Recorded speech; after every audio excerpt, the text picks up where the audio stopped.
Good morning. Good morning. कौन सा ले पहले? बुक्स पे modern Indian history. History themes in Indian history part 1 to 3 पूरा। Themes in Indian history part 1 to 3 पूरा। लेकिन उसमें इंपॉर्टेंट चैप्टर्स बता दो। Yes sir. Themes in Indian history part 1। Themes in Indian history part 1। Part 1 का theme 1। Part 1 का theme 1 Harappan civilisation. Part 1 का theme 1। Theme 4 thinkers beliefs वगैरह। थीम 1 है, थीम 4। नहीं ये थीम का नहीं है। पार्ट 1 का थीम 1। पार्ट 1 के अंदर फिर से पार्ट्स है। Yes sir. तो इसमें 1 का हाँ, इसमें पार्ट 1 का थीम 1 एंड थीम 4। इसमें फर्क नहीं पड़ता, डायरेक्टली 1 2 3 4 ऐसा ही है। थीम 5। इस बार क्वेश्चन आया था तो अगली बार भी आ सकता है इससे। हाँ, ये बुक से आएगा क्वेश्चन। Theme 5, theme 6। सर मैं तो एक बार से पूछा था कि अशोका की मतलब लाइंस के बारे में पूछा था सर, किसी लाइंस का अशोका हिस्ट्री बस सब इसमें अवेलेबल ही नहीं है वो कंटेंट। तो वो देखो पुराना नहीं है, पुराने टाइम पे पुराने एनसीईआरटी से क्वेश्चन आते थे, अभी नए एनसीईआरटी से आ रहे हैं। तो पुराने क्वेश्चन को कंपेयर मत करो, अभी कहां से आ रहे हैं वो देखो। थीम 7, थीम 8 9 पूरा। ठीक है। Part 1। Part 2 themes in Indian history part 2। Themes in Indian history part 2। मैं बाय एंड लार्ज जिसके ऊपर एम्फेसिस ज्यादा करना है वो बता रहा हूं। पार्ट 2 का थीम 5।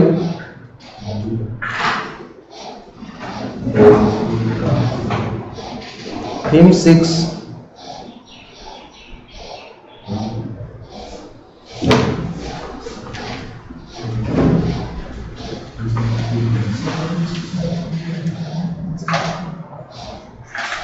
तीनों पार्ट के अरे हाँ, तीनों पार्ट के एक ही में दिया है, बराबर। तीनों पार्ट का एक ही में दिया है, सभी का एक ही में दिया है। कहाँ तक किया? 9 तक किया ना हम लोगों ने। 10 11 10 11 12 13 14 15 पूरा। मॉडर्न पूरा।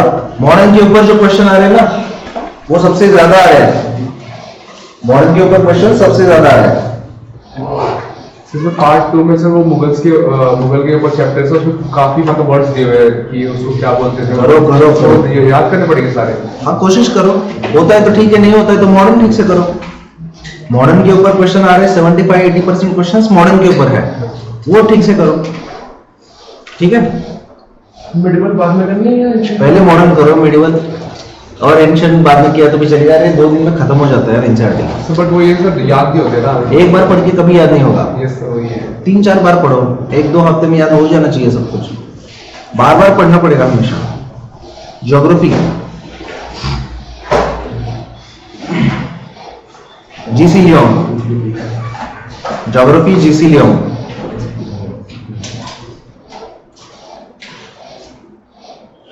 पहला वाला चैप्टर पूरा,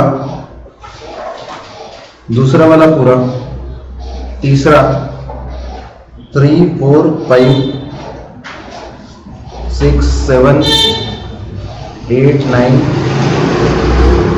10 11 12। पार्ट 1 पूरा, फिजिकल ज्योग्राफी पूरा।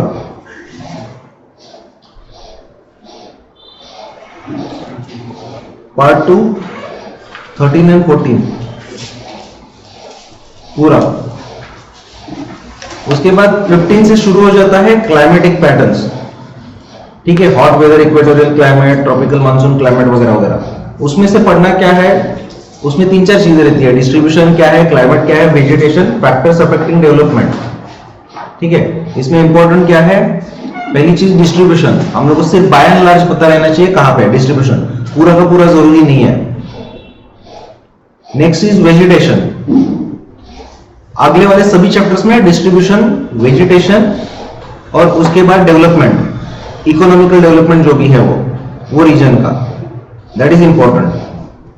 For example hot weather climate में क्या, hot weather equatorial climate, distribution थोड़ा सा, क्लाइमेट डिस्ट्रीब्यूशन में भी इतना याद रखने का जरूरत नहीं, कितना लैटिट्यूड से लॉन्जिट्यूड से कितना लॉन्जिट्यूड तक, वो सब जरूरी नहीं है, बहुत ज्यादा जरूरी नहीं है।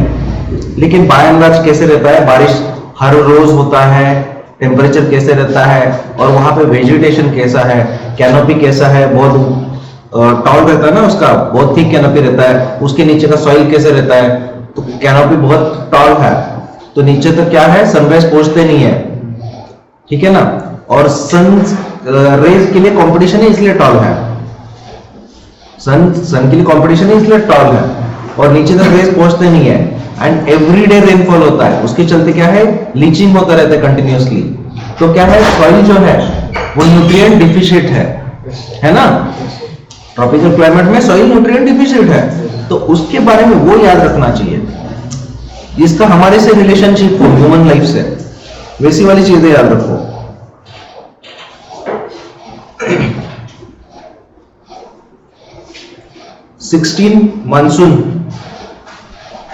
मानसून में 16 जो चैप्टर है वही अगेन सीजन्स, रिट्रीटिंग मानसून,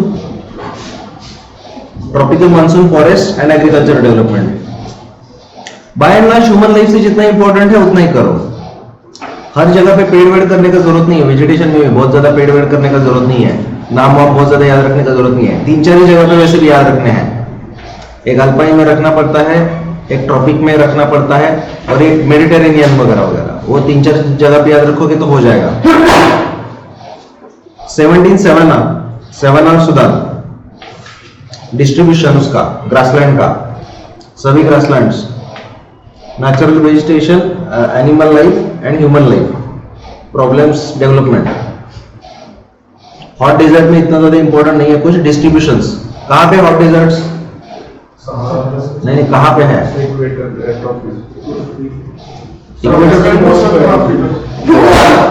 सब ट्रॉपिकल है, okay, tropical, yes. What is the reason, जितने भी ये है हॉट डेजर्ट्स है, सर ये डेफिनेट हो जाता है सर, कर नहीं पाती है, cold current, yes sir, cold current, उसके साइड से सभी क्या आ जा रहे हैं, कोल्ड करंट, यस, ठीक है, ये मत भूलो, बाकी सब कुछ आप जो बोल रहे हो गलत नहीं है, cold current is single most important reason. Cold current बाजू से जाएगा तो क्या होता है, पानी गर्म ही नहीं होता, ह्यूमिडिटी नहीं है, ह्यूमिडिटी नहीं है तो रेनफॉल नहीं, ठीक है ना, सहारा से लेके सभी कैलिफोर्निया डेजर्ट तक सभी cold current, Mexican desert cold currents की वजह से।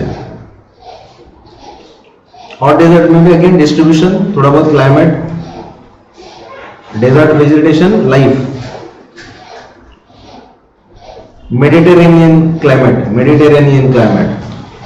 19 चैप्टर, थोड़ा बहुत डिस्ट्रीब्यूशन ये तो पता होना चाहिए कि जैसे कि फ्रांस में है वैसा का वैसा कैलिफोर्निया में भी है, ITCZ शिफ्ट होता है तो मेडिटेरेनियन शिफ्ट होता रहता है ऊपर नीचे, तो अगर ऑरेंजेस वहां पे है तो इसलिए कैलिफोर्निया में भी है।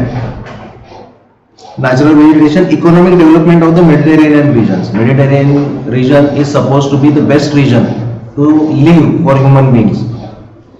ठीक है, तो इकोनॉमिक डेवलपमेंट उसका बहुत ज्यादा अच्छा है, डेयरी फार्मिंग वगैरह वगैरह सब कुछ बहुत ज्यादा डेवलप हुआ है वो वाला।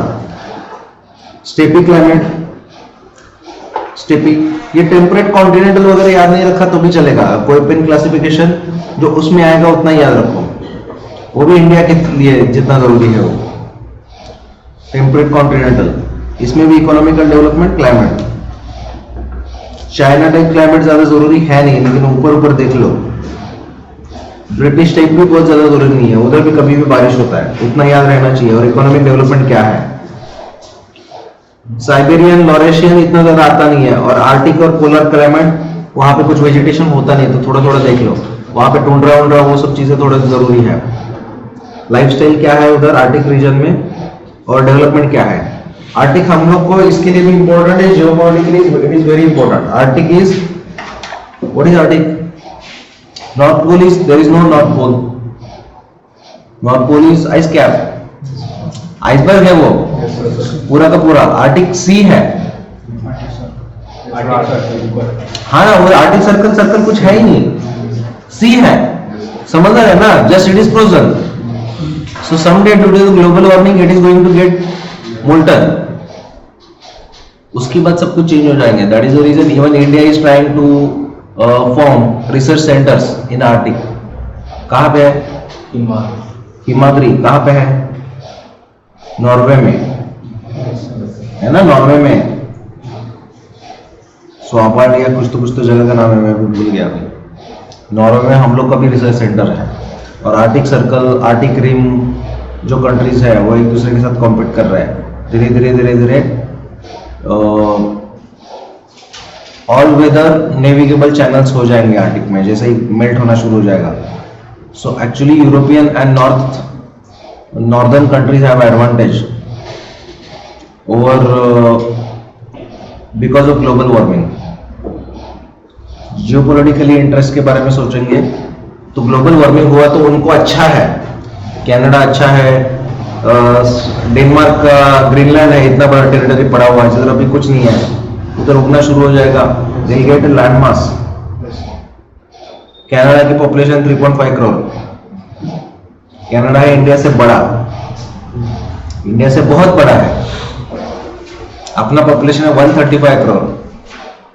अपने यहाँ पे सब कुछ मुश्किल हो जाएगा सर्वाइवल. तो perhaps that might be one of the reason, ये इंटरव्यू लेवल की बातें हैं, that might be one of the reason कि वो ग्लोबल वार्मिंग को इतना सीरियसली डेवलप कंट्रीज नहीं ले रहे, इतना सीरियसली. दूसरा उनके पास है technology. Those people have technologies to deal with global warming. वो टेक्नोलॉजी का मार्केट भी बनना है, ग्लोबल वार्मिंग और बढ़ेगा तब तो जाके वो आप टेक्नोलॉजी खरीदोगे गरीब देश सभी, नहीं तो खरीदेंगे नहीं, क्योंकि डेंजर तो हमको है, उनको है नहीं. थोड़ा बहुत उनके भी कोस्टल सिटीज डूब जाएंगे, लेकिन उनके पास बहुत लैंड है, they can cope up with it, we can't. इसीलिए आर्टिक वगैरह जब भी सोचोगे स्ट्रेटेजिक इंटरेस्ट के बारे में भी सोचो, इंटरव्यू के टाइम पे काम में आएगा, ऐसे में काम में आएगा. ठीक है, geopolitical interest, strategic interest are far more important. Country से, इकोनॉमी से नहीं चलता है, स्ट्रेटेजिक इंटरेस्ट भी चलता है. Fundamentals of physical geography, fundamentals of physical geography 11th.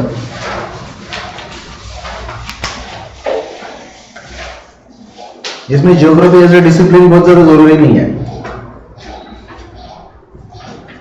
छोड़ गए. हाँ, थ्योरीज इसमें नहीं है ना. कॉन्टिनेंटल ड्रिफ्ट वगैरह अर्थ में है ना, सेकंड चैप्टर में ना, फर्स्ट में नहीं है शायद. फर्स्ट वाला की जरूरी नहीं है, सेकंड चैप्टर थ्योरी वाला वो अर्थ यूनिट 2, 3, 4, 5, 6 वो सब कुछ जरूरी है पहले चैप्टर छोड़ के.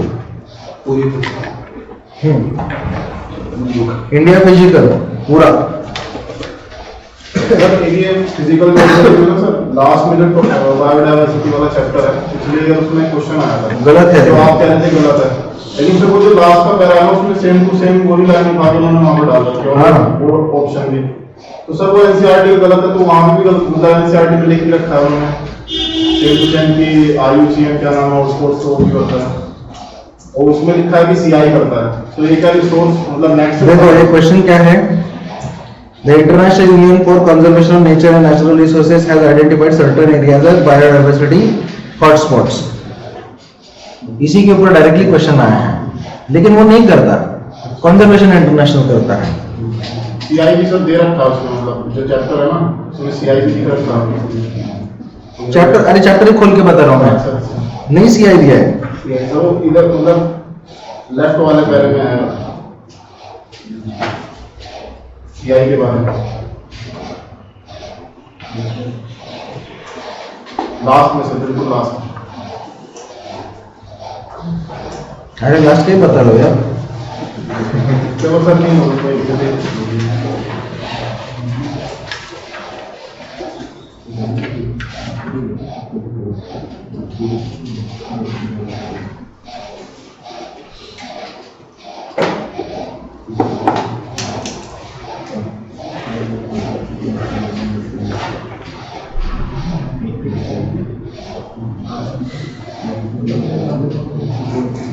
इंडिया का बायोडायवर्सिटी में और एक ऐड हो गया, पता है ना, यस सर। बायोडाइवर्सिटी हॉटस्पॉट्स में इंडिया का और एक ऐड हो गया, कंचनजंगा ऐड हो गया शायद, वो भी याद रखो, वो आएगा आपके करंट के नोट्स में आ जाएगा।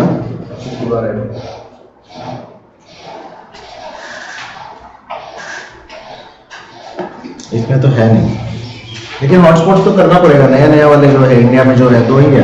क्वेश्चन क्या आया था लास्ट ईयर, और एक क्वेश्चन आया था इसके ऊपर, बहुत इंटरेस्टिंग क्वेश्चन, वेस्टर्न घाट्स और ईस्टर्न हिमालयाज है। क्वेश्चन क्या आया था, ईस्टर्न घाट्स और Western Himalayas, none of the answer है उसका। है तो बायोडाइवर्सिटी हॉटस्पॉट इंडिया के, सभी दुनिया को पता है, 2 ही तो है, अभी तीसरा हो गया। नेक्स्ट इंडिया फिजिकल पूरा,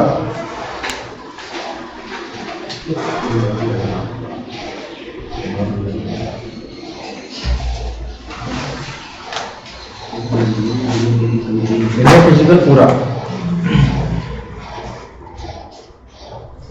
human geography, fundamentals of human geography, उसमें यूनिट 2, बहुत ज्यादा फैक्ट्स में मत घुसो, राइन वगैरह उसके आजू बाजू में, लेकिन राइन कहाँ पे उतना पता होना चाहिए, दानोपे कहाँ पे है, वो रिवर सिस्टम क्या क्या कहाँ से लिया है।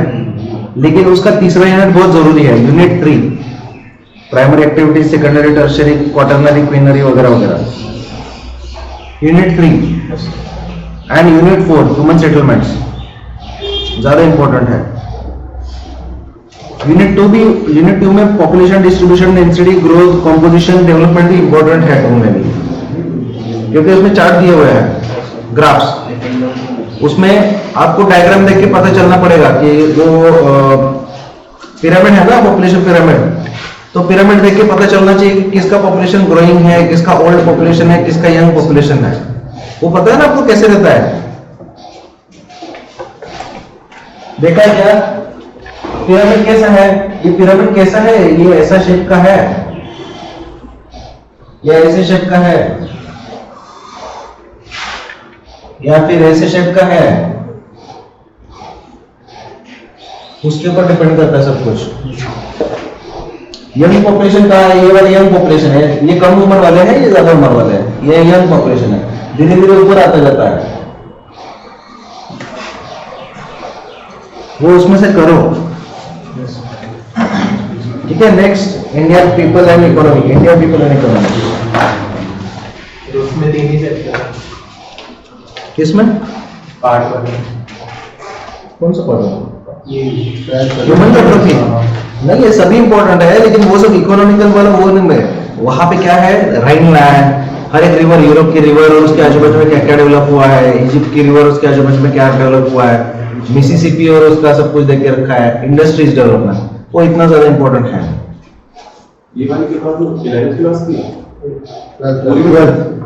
पूरी नहीं पढ़नी है वो, वही तो बता रहा हूँ मैं कब से, तो बोल दिया इसी का बोल रहा था, ह्यूमन ज्योग्राफी 12th का दूसरा किताब, India people and economy, India people and economy,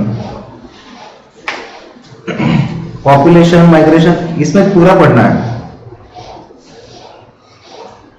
इसमें पूरा पढ़ना है।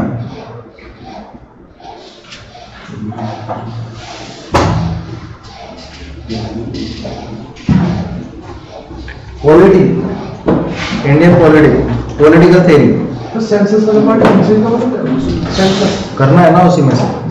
हाँ, ये लेटेस्ट वाली ही है, 2011 का सेंसस है ना इसमें, 11 का है ना, हाँ तो वही करना है।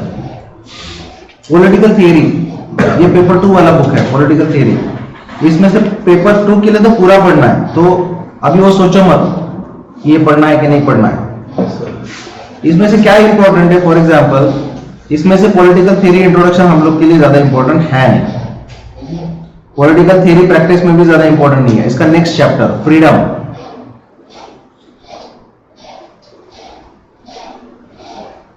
अभी सिंपल ही ये देखो, फ्रीडम के चैप्टर का पहला line, human history provides many examples of people and communities which have been dominated और एंस्लेव्ड और exploited by more powerful groups. ये इंट्रोडक्शन यूज कर सकते हो कि नहीं कर सकते हो, कहां पे कर सकते हो? हाँ, ऐसे में कहां पे यूज कर सकते हो, कौन से ऐसे में यूज कर सकते हो बताओ? क्या लाइन है? Freedom of expression, fundamental rights वाला कोई इशू होगा उसके ऊपर, right to live with dignity में कर सकते कि नहीं कर सकते, राइट टू प्राइवेसी भी इशू चल रहा है ना हॉट, तो उसमें कर सकते कि नहीं कर सकते। गवर्नमेंट के एट्रोसिटीज होते हैं, या फिर पॉवर्टी के ऊपर कर सकते कि नहीं कर सकते हो। क्योंकि पावरफुल ग्रुप तो एक्सप्लॉइट कर रहे हैं, तो इसमें से अल्टीमेटली उठाना वही है, सिलेक्टिव चेरी पिकिंग, दो चार लाइन, और कहां पे यूज कर सकते हो करो, but it also provides us with inspiring examples of heroic struggles against such domination. ये किसी का भी ऊपर ऐसे आया ना, महात्मा गांधी के ऊपर आने दो या सरदार पटेल के ऊपर आने दो, ये पूरा ये लाइन चिपका दो ना, थोड़ा बहुत मॉडिफाई करके, ठीक है, कुछ मुश्किल नहीं है इसमें। सीधा देखो साइड दिया हुआ example, long walk to freedom किसना है, नेल्सन मंडेला, उसका एग्जांपल दे सकते हैं, उसके कोट्स होंगे। आंग सान सू की, उसके एग्जांपल दे सकते हैं, Nelson Mandela spend 26 year in jail, वो बता सकते हो। और स्ट्रगल अगेंस्ट अपार्थाइड ये वर्ड आपको पता होना चाहिए, एग्जांपल में ला सकते हैं, मार्टिन लूथर किंग जूनियर है। फिर फ्रीडम का कंसेप्ट और analogous Indian political concept Swaraj, ये एक जैसा है, तो कैसे है उसमें फ्रीडम में कंस्ट्रेंट कैसे रहने चाहिए, लिबरलिज्म मतलब क्या, उसमें हार्म प्रिंसिपल क्या है, ठीक है, निगेटिव लिबर्टी, पॉजिटिव लिबर्टी, इसमें बीच में से आपको है ना ये मिलेगा, इनसाइट्स मिलेंगे, दो चार लाइन बहुत अच्छे हैं जो आपको समझने में मदद करेंगे, वो डालो, ठीक है, समझ में आ गया। Same is with the next chapter equality, next chapter equality. अभी इसका इंट्रोडक्शन ही है, equality is a powerful moral and political ideal that has inspired and guided human society for many centuries. ये कंक्लूजन में यूज कर सकते हो, introduction में नहीं, ठीक है। It is all selective cherry picking. मैं आपको इसका नोट्स भी बना के दे दूंगा, आपने को लगे क्या सर के लोग से दिया, बहुत अच्छा, ये तो मेरे को सूझन है, तुम्हारे एनसीईआरटी में ही है सब, ये बाहर से कहीं से नहीं है। I am deliberately not giving you any notes, मैं ये भी दे दूंगा, इसको कहां पे यूज करोगे वो भी दे दूंगा, लेकिन आप एकदम ओवरबर्डन हो जाओगे, मैं ज्यादा नोट्स करते रहूंगा, तो जो है आप ठीक से पढ़ते नहीं, आप नोट्स के पीछे भागते होते, ठीक है।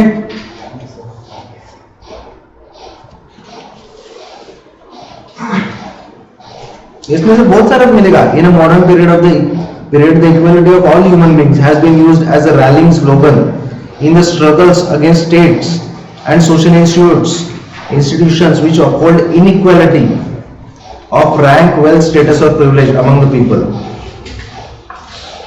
इसको ऐसे यूज कर सकते हैं, पूरा का पूरा देखो, याद मत करो, इसमें से क्या उठा सकते हो वो देखो, आप क्या अपनी काबिलियत पे पूरा याद भी नहीं कर पाएंगे। फिर इक्वालिटी क्या है समझो, इसके नोट्स मतलब equality of opportunity, social inequality, social equality, political equality, economic equality, racial inequalities. Who fought for racial inequality? Martin Luther King Jr., Malcolm X। फिर फेमिनिज्म, व्हाट इज फेमिनिज्म, ठीक है ना, समझ में आ गया। This book is very important for paper 2। फिर equality देना क्यों चाहिए, इक्वालिटी प्रमोट क्यों करना चाहिए, उसके रीजंस। इनइक्वालिटी है या जेंडर डिस्क्रिमिनेशन है, अल्टीमेटली कोई भी discrimination means there is no equality, any discrimination means there is no equality, मतलब एक्शन हो रहा है तो कैसे। और व्हाट इज एफर्मेटिव एक्शन, तो ये वर्ड हमारे इसमें आना चाहिए, affirmative action should be there, positive discrimination should be there rather than negative discrimination, so more opportunity should be provided. Positive affirmation बोला है ना रिजर्वेशन पॉलिसी को, वो चीज है, justice, social justice, economic justice. ये बुक उसके लिए इंपॉर्टेंट है, बहुत अच्छा बुक है, बहुत अच्छा इंसाइट्स मिलेगा। Next Indian constitution act work पूरा,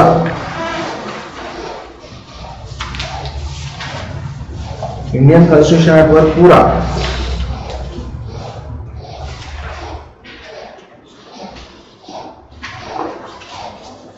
पूरा का पूरा, कुछ भी नहीं छोड़ना है।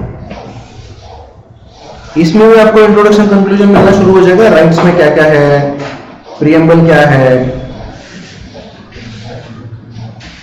इसके कार्टून भी पढ़ो आजू बाजू के। इंस्टीट्यूशनल अरेंजमेंट में क्या क्या किया था, कौन से कॉन्स्टिट्यूशन से क्या क्या उठाया, ये वाला डायग्राम जेरोक्स निकल के घर में लगा हुआ है, लक्ष्मीकांत में भी दिया हुआ है ऑलरेडी। बिल ऑफ राइट्स क्या है वो आपको पता होना चाहिए। कॉन्स्टिट्यूशन मेकिंग कहां से शुरू हुआ, या आप ऐसे भी यूज कर सकते हो। कब आया था बिल ऑफ राइट्स? अरे इंडिया में कहा आया?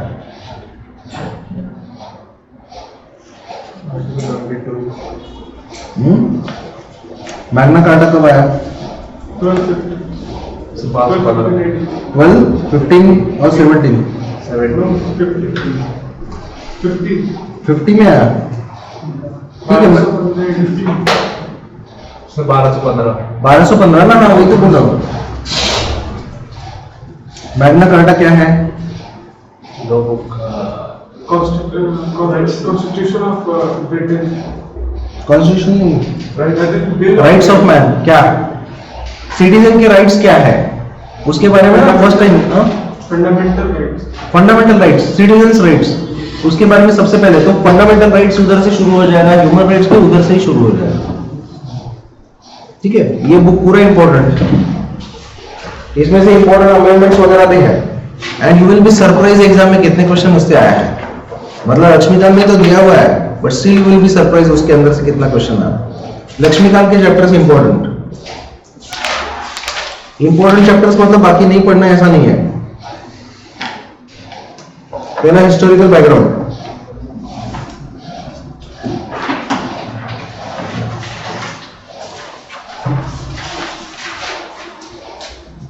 पार्ट 1 कंप्लीट, इसका पार्ट 1 कंप्लीट, पहले 11 चैप्टर्स कंप्लीट। पार्ट 2 में 12वां चैप्टर, 12, 13, 16, 12, 13, 16, 17, 19, 22, 23, 26, 27, 28 चैप्टर पेपर 2 के लिए जरूरी है। 28 चैप्टर पेपर 2 के लिए जरूरी है। जुडिशियल एक्टिविज्म और जुडिशियल ओवररीच पेपर 2 के लिए जरूरी है, उसके ऊपर ऐसे आता है। 30, 34, 36, 37 के ऊपर इस बार भी क्वेश्चन आया था। 37 क्वेश्चन है, special status for some states, article 371, उसके ऊपर इस बार भी क्वेश्चन आता था 18 का। कल देखा क्या पेपर जाके? हाँ। देन 38, 39, 36, 37, 38, 39, 40, 41 में है ट्राइबल एरियाज क्या रहता है वगैरह वगैरह, कौन सा एरिया ट्राइबल एरिया करके क्लासिफाइड है एंड कौन सा शेड्यूल एरिया करके क्लासिफाइड है। आपको उसका सेक्शन ये भी आना चाहिए, क्या है शुरुआत में शेड्यूल, पार्ट, कॉन्स्टिट्यूशन के, वो सब कुछ आ जाना चाहिए। 8th शेड्यूल में क्या है? लैंग्वेजेस। 5th शेड्यूल में schedule area, tribal area. 6th में क्या है? दोनों का डिफरेंस क्या है वो आना चाहिए। छोटे छोटे डिफरेंसेस रहते हैं, वो पता रहना चाहिए specific. Then 42,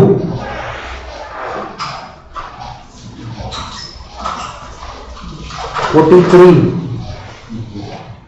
45,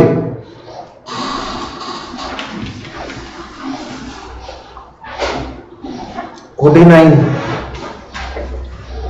52, 53, 55, 57, 58,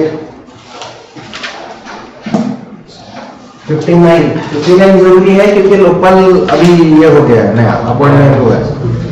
59 Lokpal. Then 61 official language,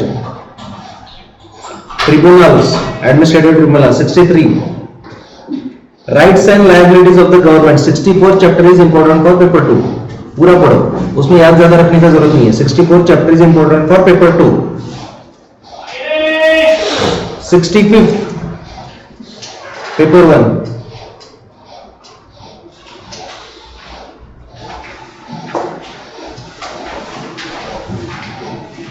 67 68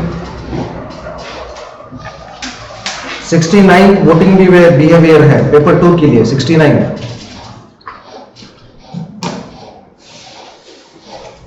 70 उसमें रिप्रेजेंटेशन ऑफ पीपल्स एक्ट 1951 इतना जरूरी है RPA representation of people act 1951 उसके बाद डिलिमिटेशन एक्ट 2002 ये रूल्स ऑर्डर्स वगैरह जरूरी नहीं है ज्यादा 70 वाला अभी था 71 पेपर 2 के लिए इलेक्शन इलेक्टोरल रिफॉर्म्स बहुत जरूरी है 72 पेपर 1 73 पेपर 2 73 74 75 तीनों पेपर 2 के लिए 73 74 75 उसके बाद अपेंडिक्स 1 2 6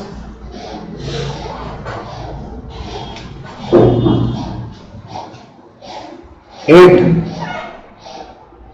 10 11 12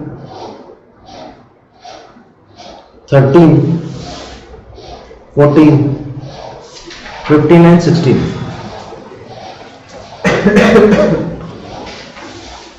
ठीक है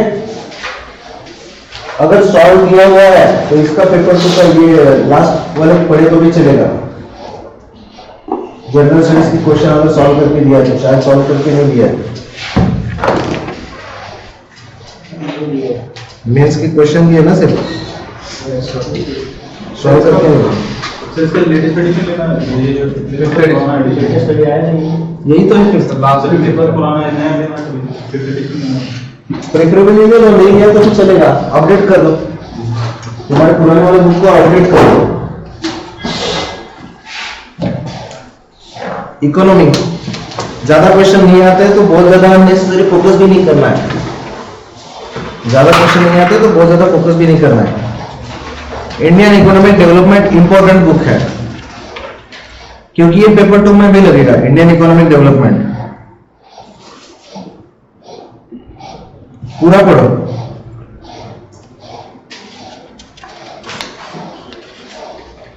पूरा पढ़ो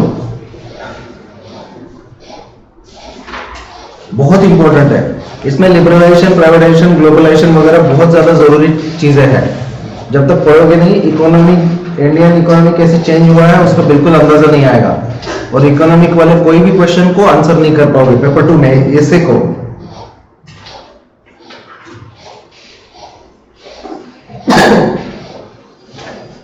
ठीक है इंडियन इकोनॉमिक डेवलपमेंट पूरा इंट्रोडक्टरी मैक्रो इकोनॉमिक्स 12th का NCERT macro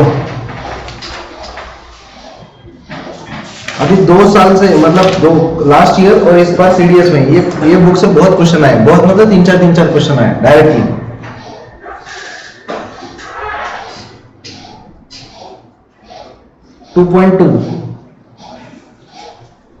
flow of income और methods of calculating national income इसमें जो चार्ट है ना वो याद रखना है याद रखने का वो जो डायरेक्टली फॉर्मूला दिया है वो याद रखना पड़ेगा हो सकता है तो ही करो नहीं तो छोड़ दो ठीक है ये थोड़ा कॉम्प्लिकेटेड लगेगा वो हो सकता है तो ही करो वरना छोड़ दो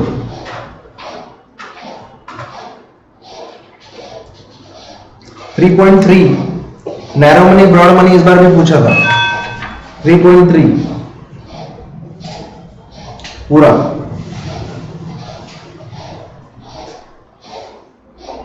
इसके आगे वाला जरा समझ में भी नहीं आएगा लेकिन मल्टीप्लायर मैकेनिज्म उसके ऊपर क्वेश्चन आया लास्ट ईयर में मल्टीप्लायर मैकेनिज्म 4.3 में है लेकिन कितना याद रखोगे ये फालतू है समझ में आता नहीं है समझ में आ रहा है कंसेप्ट तो करो नहीं तो छोड़ दो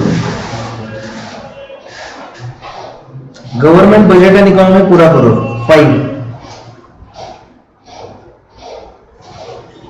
Everyone 6 पूरा करो, वो आसान है। ये पहले 2-3 ही ज्यादा कॉम्प्लिकेटेड है।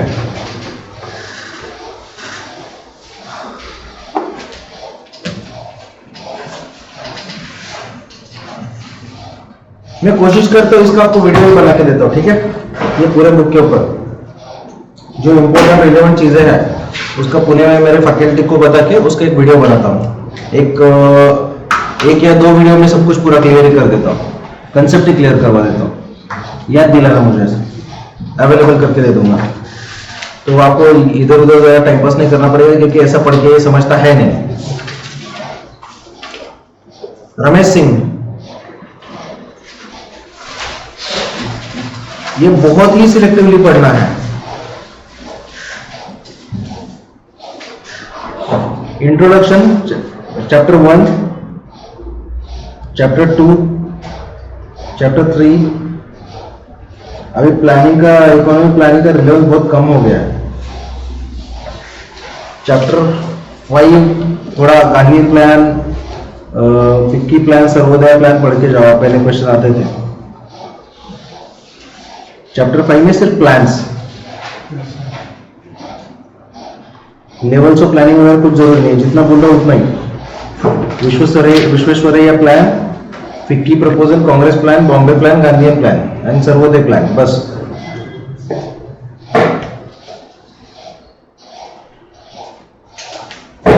Changing nature and role of the planning 3 page का है। Changing nature and role of the planning उसमें ही है।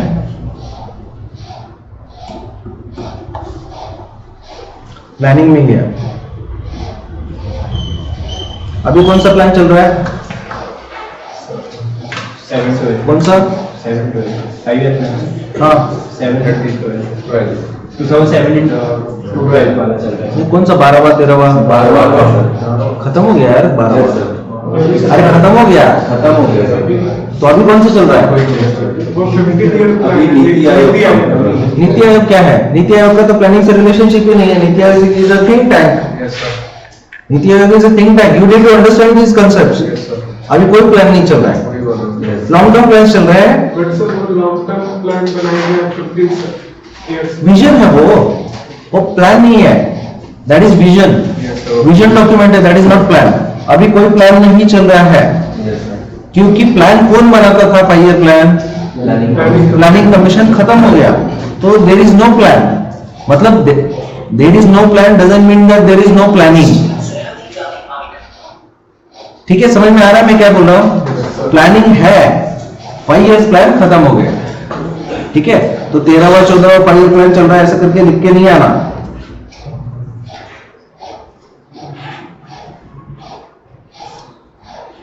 ये जो प्लान है ना पुराने वाले 5 ईयर प्लान, वो प्लान का टारगेट क्या था? वो देखो, गरीबी हटाओ वाला एक था, ये करना वाला था। 5-6 प्लान कुछ तो टारगेटेड है, मोर फास्ट एंड मोर कुछ तो ग्रोथ, जैसे 11 प्लान का था, 12 प्लान का कुछ तो एक नाम था, सस्टेनेबल ग्रोथ, ऐसे कुछ तो है। तो वो वाला याद रखो।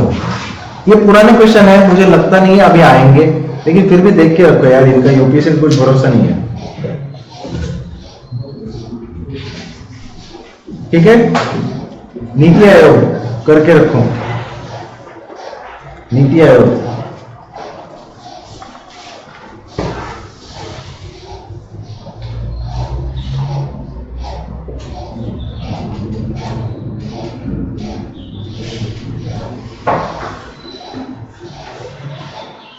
सिक्स चैप्टर में economic reforms in India.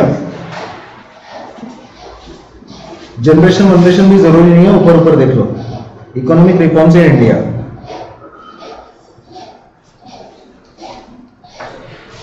Seven chapter inflation and business cycle.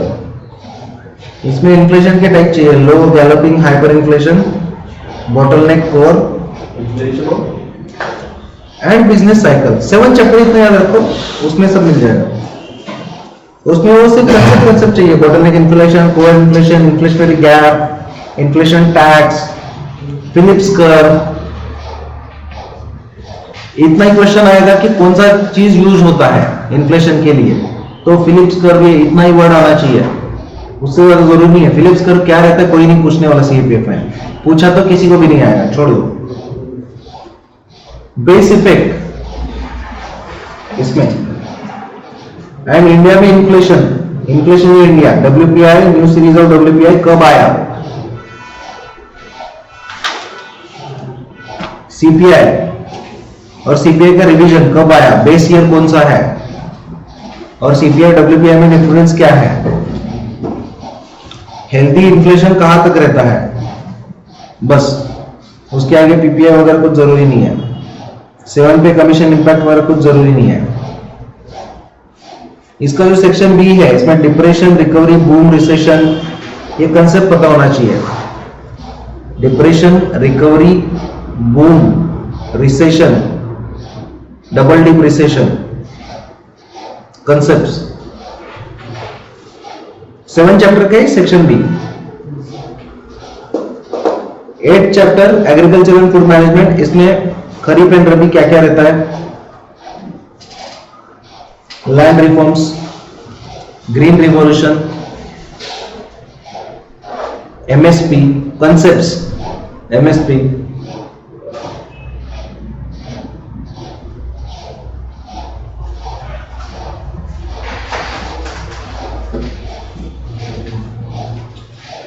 Agriculture and marketing में model APMC act, model APMC act,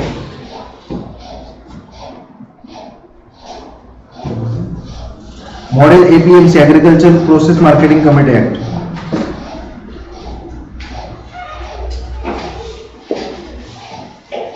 WTO and agricultural subsidies, WTO world trade organisation and agricultural subsidies. इसमें क्या है, boxes है, वो amber box, blue box, green box क्या रहता है उतना ही पता होना चाहिए। कौन से बॉक्स में रहेगा तो अलाउड है, कौन से बॉक्स में अलाउड नहीं है सब्सिडीज। इंडिया इसके लिए फाइट कर रहा है। इंडिया बोलता है हम लोग गरीब है तो हम लोग को फार्मर को सब्सिडी देना पड़ेगा, USA वगैरह बोलते हैं कि नहीं देना चाहिए।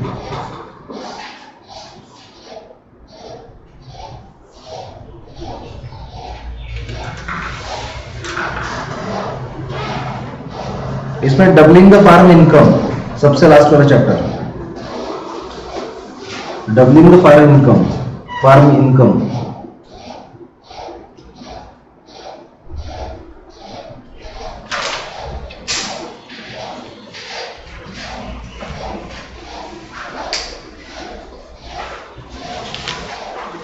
नाइन चैप्टर में रिन्यूएबल एनर्जी करो सर,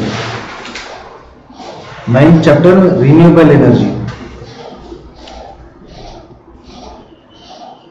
10 चैप्टर सर्विस सेक्टर,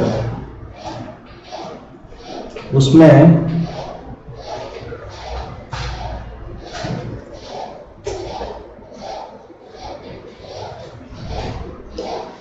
छोड़ दो।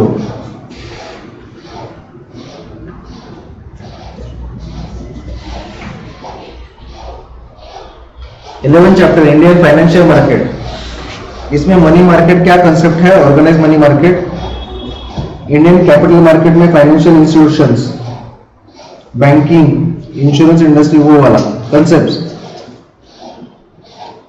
बस बैंकिंग 12 चैप्टर बैंकिंग, बैंकिंग में मॉनेटरी पॉलिसी, RBI की monetary policy, CRR, SLR, bank rate, repo rate, reverse repo rate, MSF, 4-5 pages का ही है।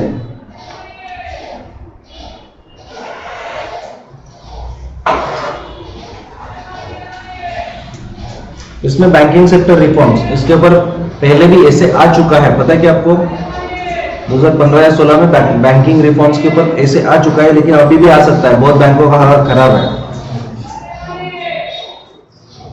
Banking sector reforms, NPS non performing assets,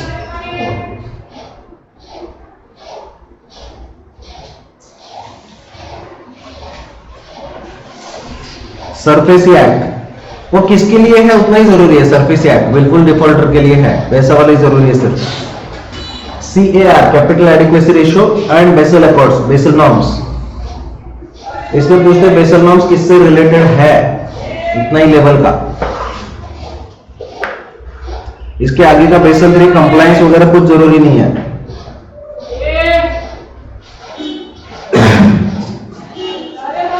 labels of ATM, white label ATM वगैरह वगैरह।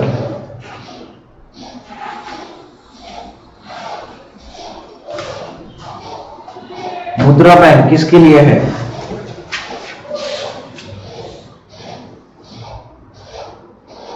Insurance. Insurance में नहीं जरूरी है कुछ, छोड़ो।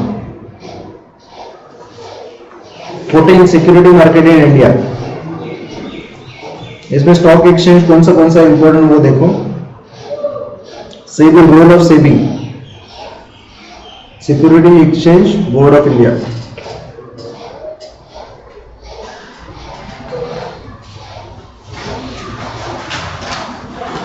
चैप्टर एक्सटर्नल सेक्टर में फॉरेक्स रिजर्व्स,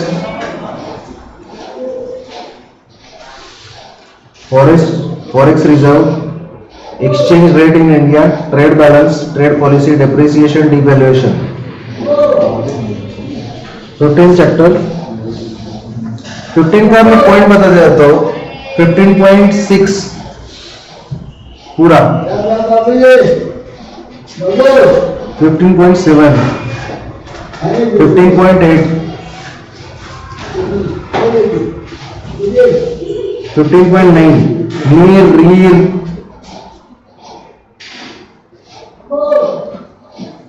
15.10 सिर्फ सिंपल टर्म्स है वो।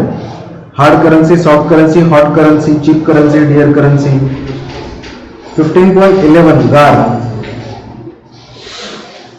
बाकी जरूरी नहीं है। Deglobalization in India 15.22। What is deglobalization? Globalization को रोक देना है डीग्लोबलाइजेशन। डीग्लोबलाइजेशन हो रहा है क्या? हो रहा है। क्यों हो रहा है? What is globalization? Free movement of trade, goods, services and ideas across the national boundaries. ठीक है ना? Free movement of goods, services and ideas across the boundary. तो what is deglobalization? Restricted movement. तो रिस्ट्रिक्ट कैसे करेंगे? क्या? High tariffs और restrictions डाल के कस्टम ड्यूटी डालेंगे और कुछ तो बहुत ज्यादा डालते रहेंगे, अलाउ भी नहीं करेंगे। हाँ, protectionist policy. So who is going for deglobalization? Even USA is going for deglobalization. Modi ji ने तो भाषण दिया है डीग्लोबलाइजेशन अच्छा नहीं है करके। पढ़ो डीग्लोबलाइजेशन, इस बार बहुत इंपॉर्टेंट टॉपिक है। डीग्लोबलाइजेशन के बारे में आर्टिकल पढ़ो, मुझे याद दिला दो। Deglobalisation, deglobalisation is very important.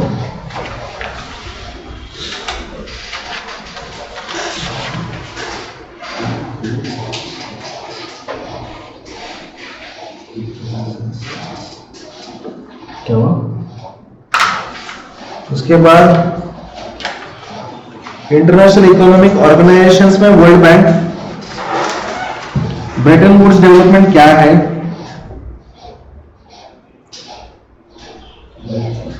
BRICS bank, Asian development bank,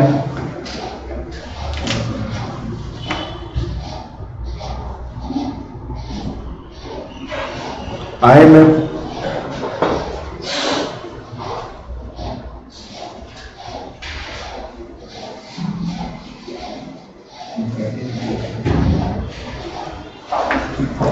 chapter में 17 चैप्टर में methods of taxation. 17 chapter methods of taxation progressive. 17.2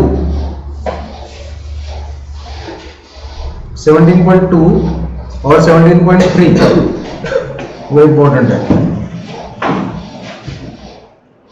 page number 17.2 and 17.3।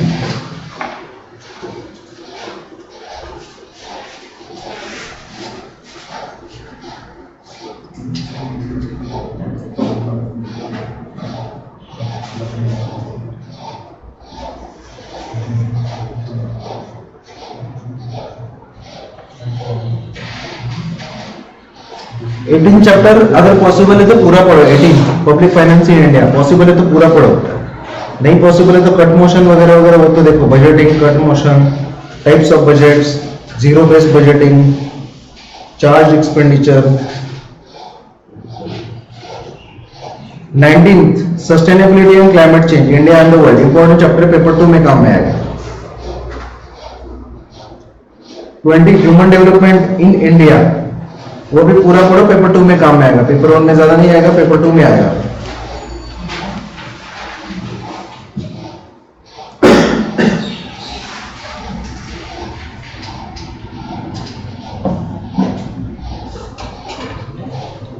Twenty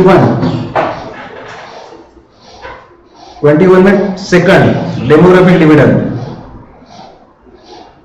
6th addressing inequality, 7th universal basic income, 9th foreign indebtedness and agri policy,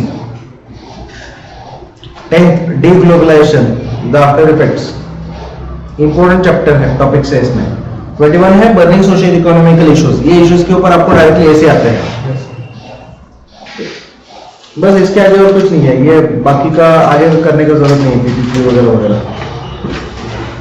इस साल का budget करके जाएंगे और economic survey, economic survey में सिर्फ बहुत कम क्वेश्चन आते हैं, सीएपीएफ में इकोनॉमिक सर्वे करने का जरूरत नहीं है, so forget about it, notes भी पढ़ने का जरूरत नहीं है। बजट का मैं बता दूंगा, बजट का लिमिटेड चीजें हम लोग करंट अफेयर्स में मार्क करके दे देंगे, ठीक है। क्या बचा अभी? साइंस।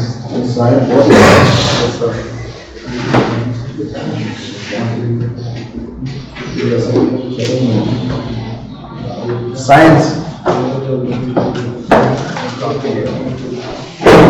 8,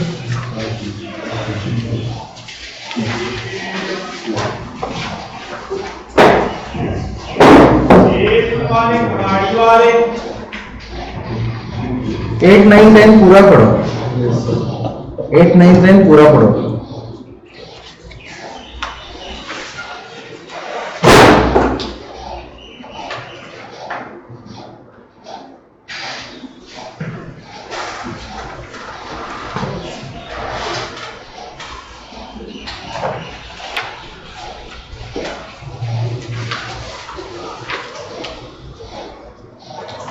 पूरा ही पढ़ो, ये पढ़ना जरूरी है ही।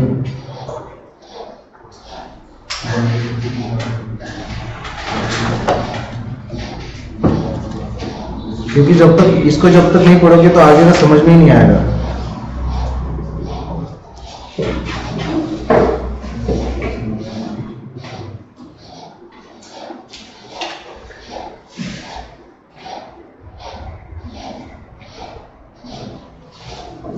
ठीक है, साइंस 8 9 10 पूरा पढ़ो, 11 12 का बता दो, रुक जाओ।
इलेवेंथ ट्वेल्थ का बायोलॉजी में अप्लाइड वाले चैप्टर सिर्फ पढ़ो।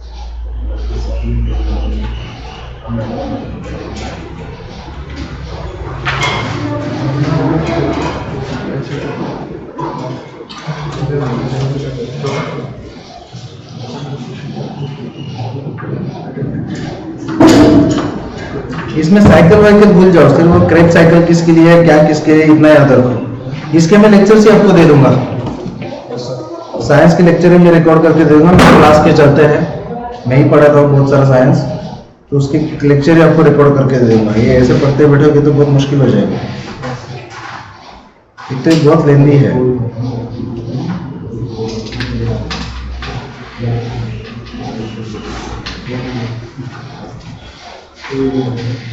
इसमें से वो बायोटेक्नोलॉजी पढ़ना पड़ेगा,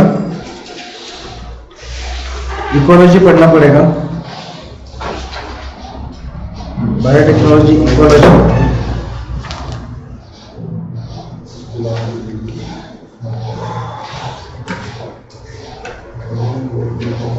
इसमें भी काफी दिया है, क्लाइमेक्स, कम्युनिटी वगैरह, उसके ऊपर पहले क्वेश्चन आते हैं। इकोलॉजिकल सक्सेशन क्या रहता है, पायनियर स्पीसीज वगैरह। एनवायरनमेंट वाला इतना भी कर लिया तो भी हो जाएगा।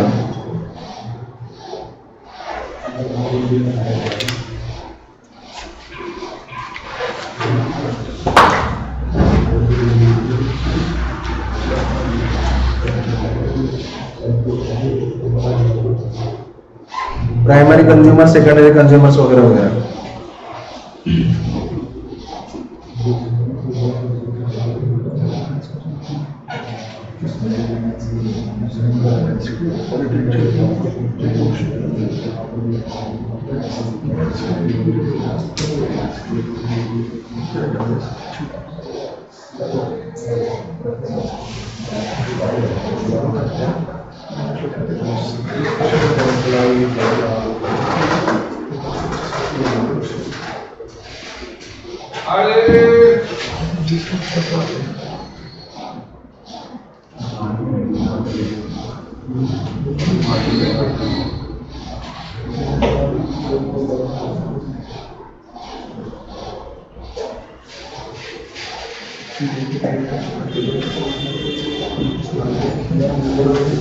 इसका एनवायरमेंटल इशू वगैरह है, ये कर लो। सिर्फ 4 चैप्टर्स लास्ट वाले 12th के।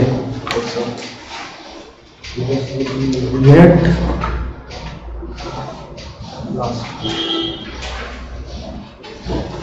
8, 9, 10, यूनिट्स 8, 9, 10, 12th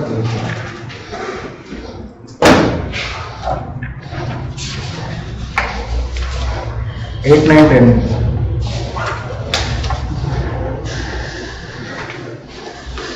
अभी उतना ही कर लो।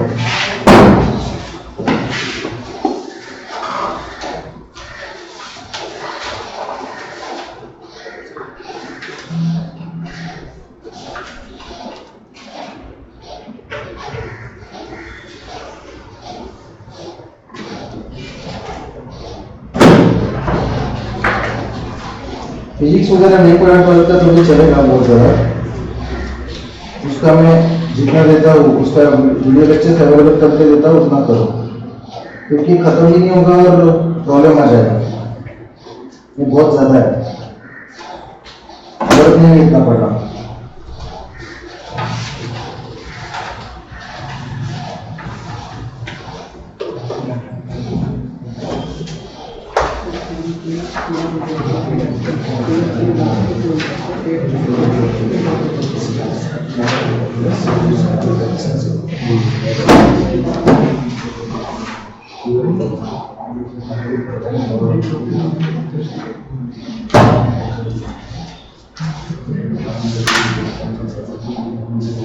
अभी ये साल में S block, S block, B block, D block ऐसा भी आया था, लेकिन वो वर्क नहीं है करना, आपको समझेगा ही नहीं कुछ।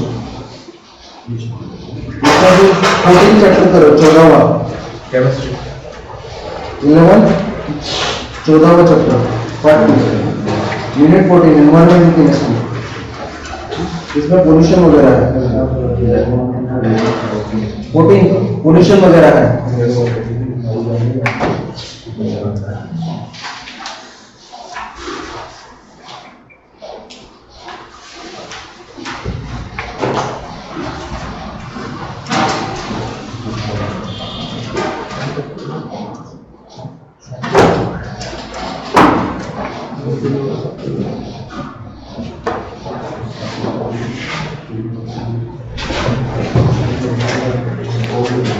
जो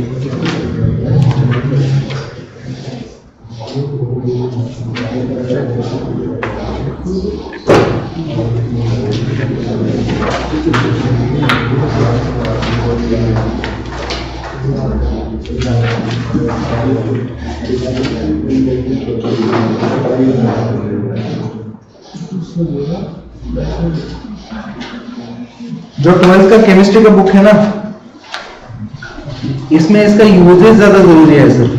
फॉर एग्जांपल 11 चैप्टर है अल्कोहल्स, फिनॉल्स एंड ईथर्स, उसमें सम कॉमनली इंपॉर्टेंट अल्कोहल्स, ये एक ही चीज इंपॉर्टेंट है, लेकिन मैं कवर करवा दूंगा लेक्चर में, आप नहीं भी करोगे तो भी चलेगा।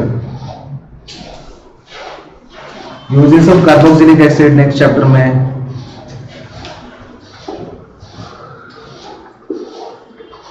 बायोमोलिक्यूल्स इंपॉर्टेंट है, 14 चैप्टर बायोमोलिक्यूल्स।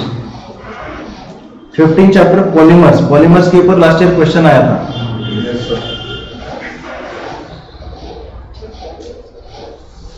16 चैप्टर इंपॉर्टेंट है, chemistry in everyday life, chemistry in everyday life, इतना पढ़ा तो भी बस है। और कुछ छोटा करंट अफेयर्स, करंट अफेयर्स में नोट्स दे दूंगा, साइमल्टेनियसली आप पर्सन सीनियर्स, प्लेसेस सीनियर्स वगैरह करते रहो, ठीक है। न्यूज़पेपर तो पढ़ूंगा सर। जो आईएएस बाबा वाला कंटेंट है ना, उसको भी लगा देते 1 महीने का दे दूंगा, मैं अगले हफ्ते कर दूंगा, इंडेक्स ला के दे दूंगा। इंडेक्स लगा इकोनॉमी के लिए रुदार की वीडियो देख सकते हैं क्या? हाँ देख सकते हैं, लेकिन उतना जरूरत नहीं है। टाइम में जैसे अभी टाइम हो तो देख लो। कल क्या दिया था होमवर्क? 2 से 3 2 नहीं दिए थे, 3 दिए थे। हाँ सर रीजनिंग मैथ्स के लिए रीजनिंग मैथ्स अभी मत करो, जून में कुछ भी किया तो भी चलेगा। Most probably previous year question paper देख लो, क्योंकि रीजनिंग मैथ्स के लिए आरएस अग्रवाल खरीद के सॉल्व करना शुरू कर दिया ना, बहुत टाइम पास हो जाएगा उसके लिए, हो नहीं पाएगा। चलो बता दो, लाइफ इज ब्यूटीफुल।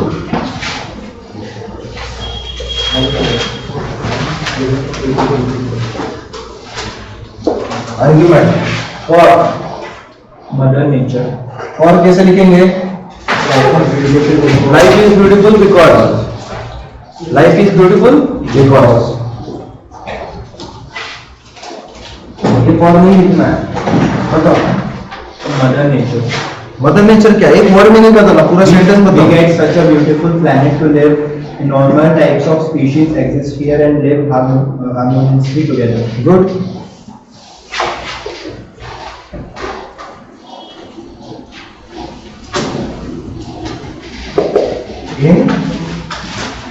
जोर से बोलो, कैसे? जोर से बोलो। Innumerable species, types of species exist here and live Many harmoniously together. species live here harmoniously, which makes this planet very beautiful. Hence, life is beautiful. Hence लिखने का जरूरत है, which makes it very beautiful. Next, Life brings cheerfulness in the society. Life brings cheerfulness in the society. As a result, society prospers.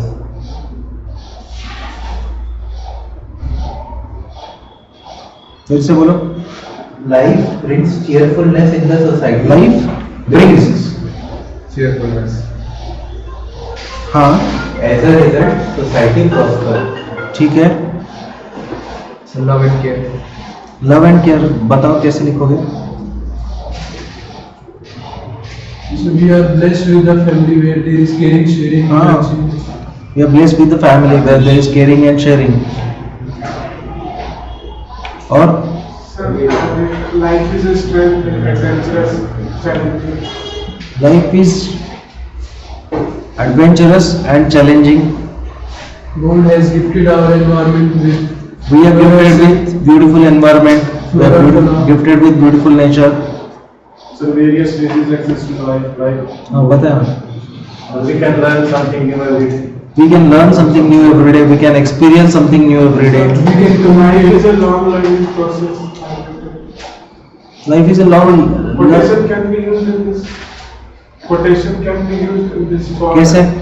Like Vivekananda said that life is the strength, weakness is the death. Can we use those? नहीं इधर कैसे बोलोगे? Life is strength, weakness is death. Because I'm expressing that how life is beautiful. So I can say that line of Vivekananda. लिख के दिखाओ. लिख के दिखाओ. Technological advancement in the medical science make our life more. हाँ, has newer technological advancements in the medical science or in scientific fields has made our life more comfortable than historical times. We go through several stages of life like young age. We enjoy various stages of life. fulfilling our goals. We can communicate with the हाँ, people, share we our get emotions. opportunities to fulfill our goals and our wishes. We can share our emotion, communicate with Yes, we get social support, sharing and communication. Family वाले point में वासुदेव कुटुंबम लिख सकते हैं. Vasudhaiva Kutumbakam means entire world is my home. Whole world is my family. Sorry. लिख सकते हो. देखो इसमें लिख सकने वाली चीजें बहुत हैं. कैसे लिखते हो मैटर करता है. आप एक एक वर्ड बता रहे हो. Trying to make complete sentences which make sense and which are connected to the topic. Ultimately वो सेंटेंस पढ़ने के बाद लगना चाहिए कि नहीं ये इससे कनेक्टेड है, ये इसका रीजन है. ठीक है ना. हर बार लिखने का जरूरत पड़ना नहीं चाहिए. That is why life is beautiful, that is why life is beautiful, that is why life is beautiful. ठीक है, समझ में आ गया. Life is not beautiful. Against Competition and rat race. Word नहीं बताना, सेंटेंस बताओ. Exploitation of resources. Natural resources is exploited by humans. Humans have exploited all the natural resources Pollution is growing. which has led to deterioration of the earth and environment and life itself. So there is a race of going high and high everywhere, and the words are immorality. There is a competition, So we all are engaged in competition and rat race. rat race going on everywhere, which has made life difficult. So life is unfair to especially to the poor. Life has been unfair to those who are underprivileged. So due to increasing population, the resources are Due to increasing population, there is scarcity of resources, and not everyone gets everything they want. and they are not able to fulfill their basic needs. Global warming. ठीक है. और global Life brings death. Life also brings death, which brings sorrows. और We all have downs in our life. We have ups and downs in our life. No, not everyone can get everything they want.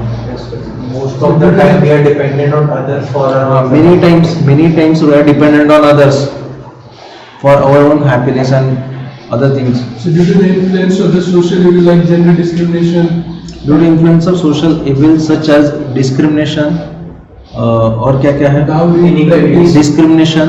caste related, हाँ. ऐसे बोल सकते हैं moral values are going to be degraded because Moral values are being degraded, which has made life very difficult. ठीक है, समझ में आ गया? Conclusion. Materialistic approach. Materialistic approach. सही है. Life is a gift of God and death must be respected. One should love life and spread love in others' life. ठीक है, चलेगा. यहाँ पे वन साइडेड लिखा तो ज्यादा अच्छा है. so ups and downs are common in life. हाँ, even though ups and downs are common in life or part and parcel of the life, but things. yeah, we have to make out best of our lives and try to make our lives meaningful And by it is- helping others, by and it spreading is- happiness. And it is up to us to हाँ, समझ में आ गया ना? Yes, sir. अभी आज discussion किया है, कल ठीक से लिख के आ जाओ. Yes, sir. ठीक है, कल पूरा लिख के आ जाओगे और लिख के मुझे सबमिट करना है. ऐसा वाला पेज फाड़ के नहीं देना है. ये इसके बीच में से पेज फाड़ के नहीं देना है. पेज खरीद लो blank. Yes, sir. Blank page खरीद लो, उस पे लिखो, ऊपर नाम लिखो, कॉन्टैक्ट नंबर लिखो. ये तीनों के तीनों, ये एक और नेक्स्ट और क्या दिया था ऊपर? Development and creation of jobs must take priority over social development. Development है. Creation of job must take priority. over social development. रुको ना.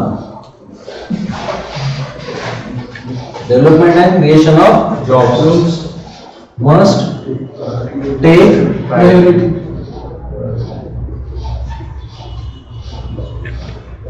over Social development. मीनिंग क्या है?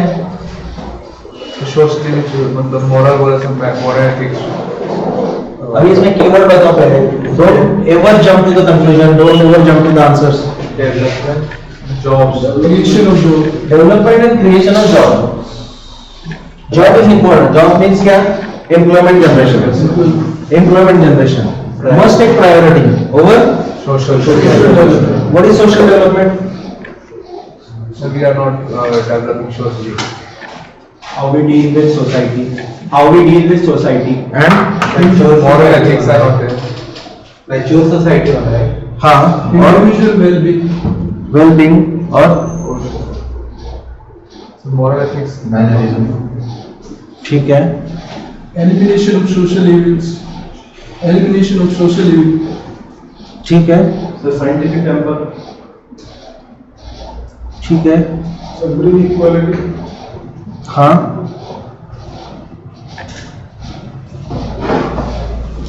Social development. What is development? तरक्की मतलब क्या? What is the difference between growth and development? Standard of living high होना. Standard of living.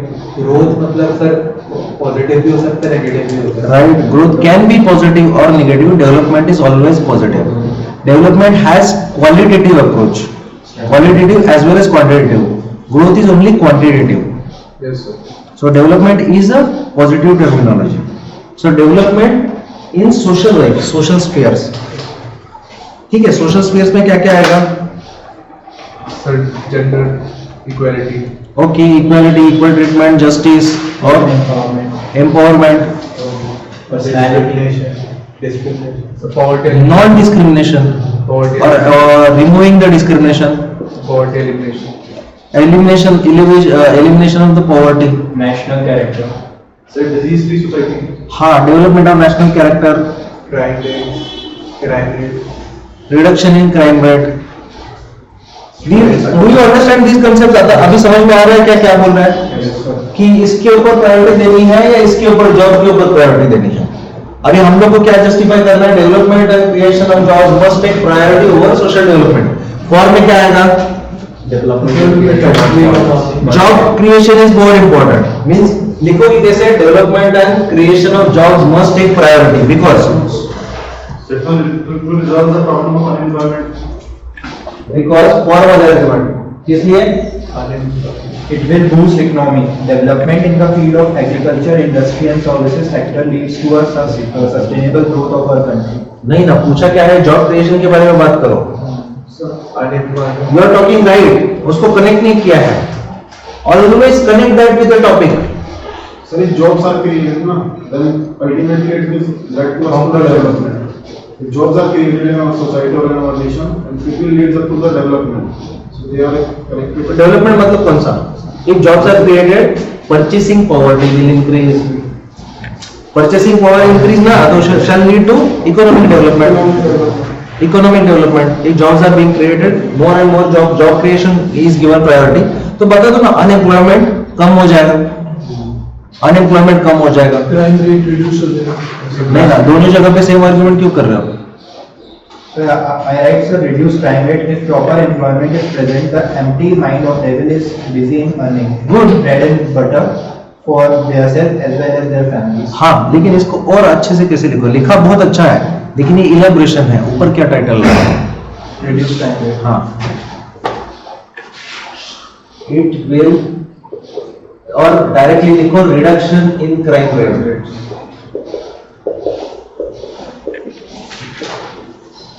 या फिर लिखो better law and order, reduction in crime rate, और उसको इलेबोरेट करो. ठीक है, और क्या लिखोगे? Reducing poverty. Better Reducing poverty. Reduction in poverty.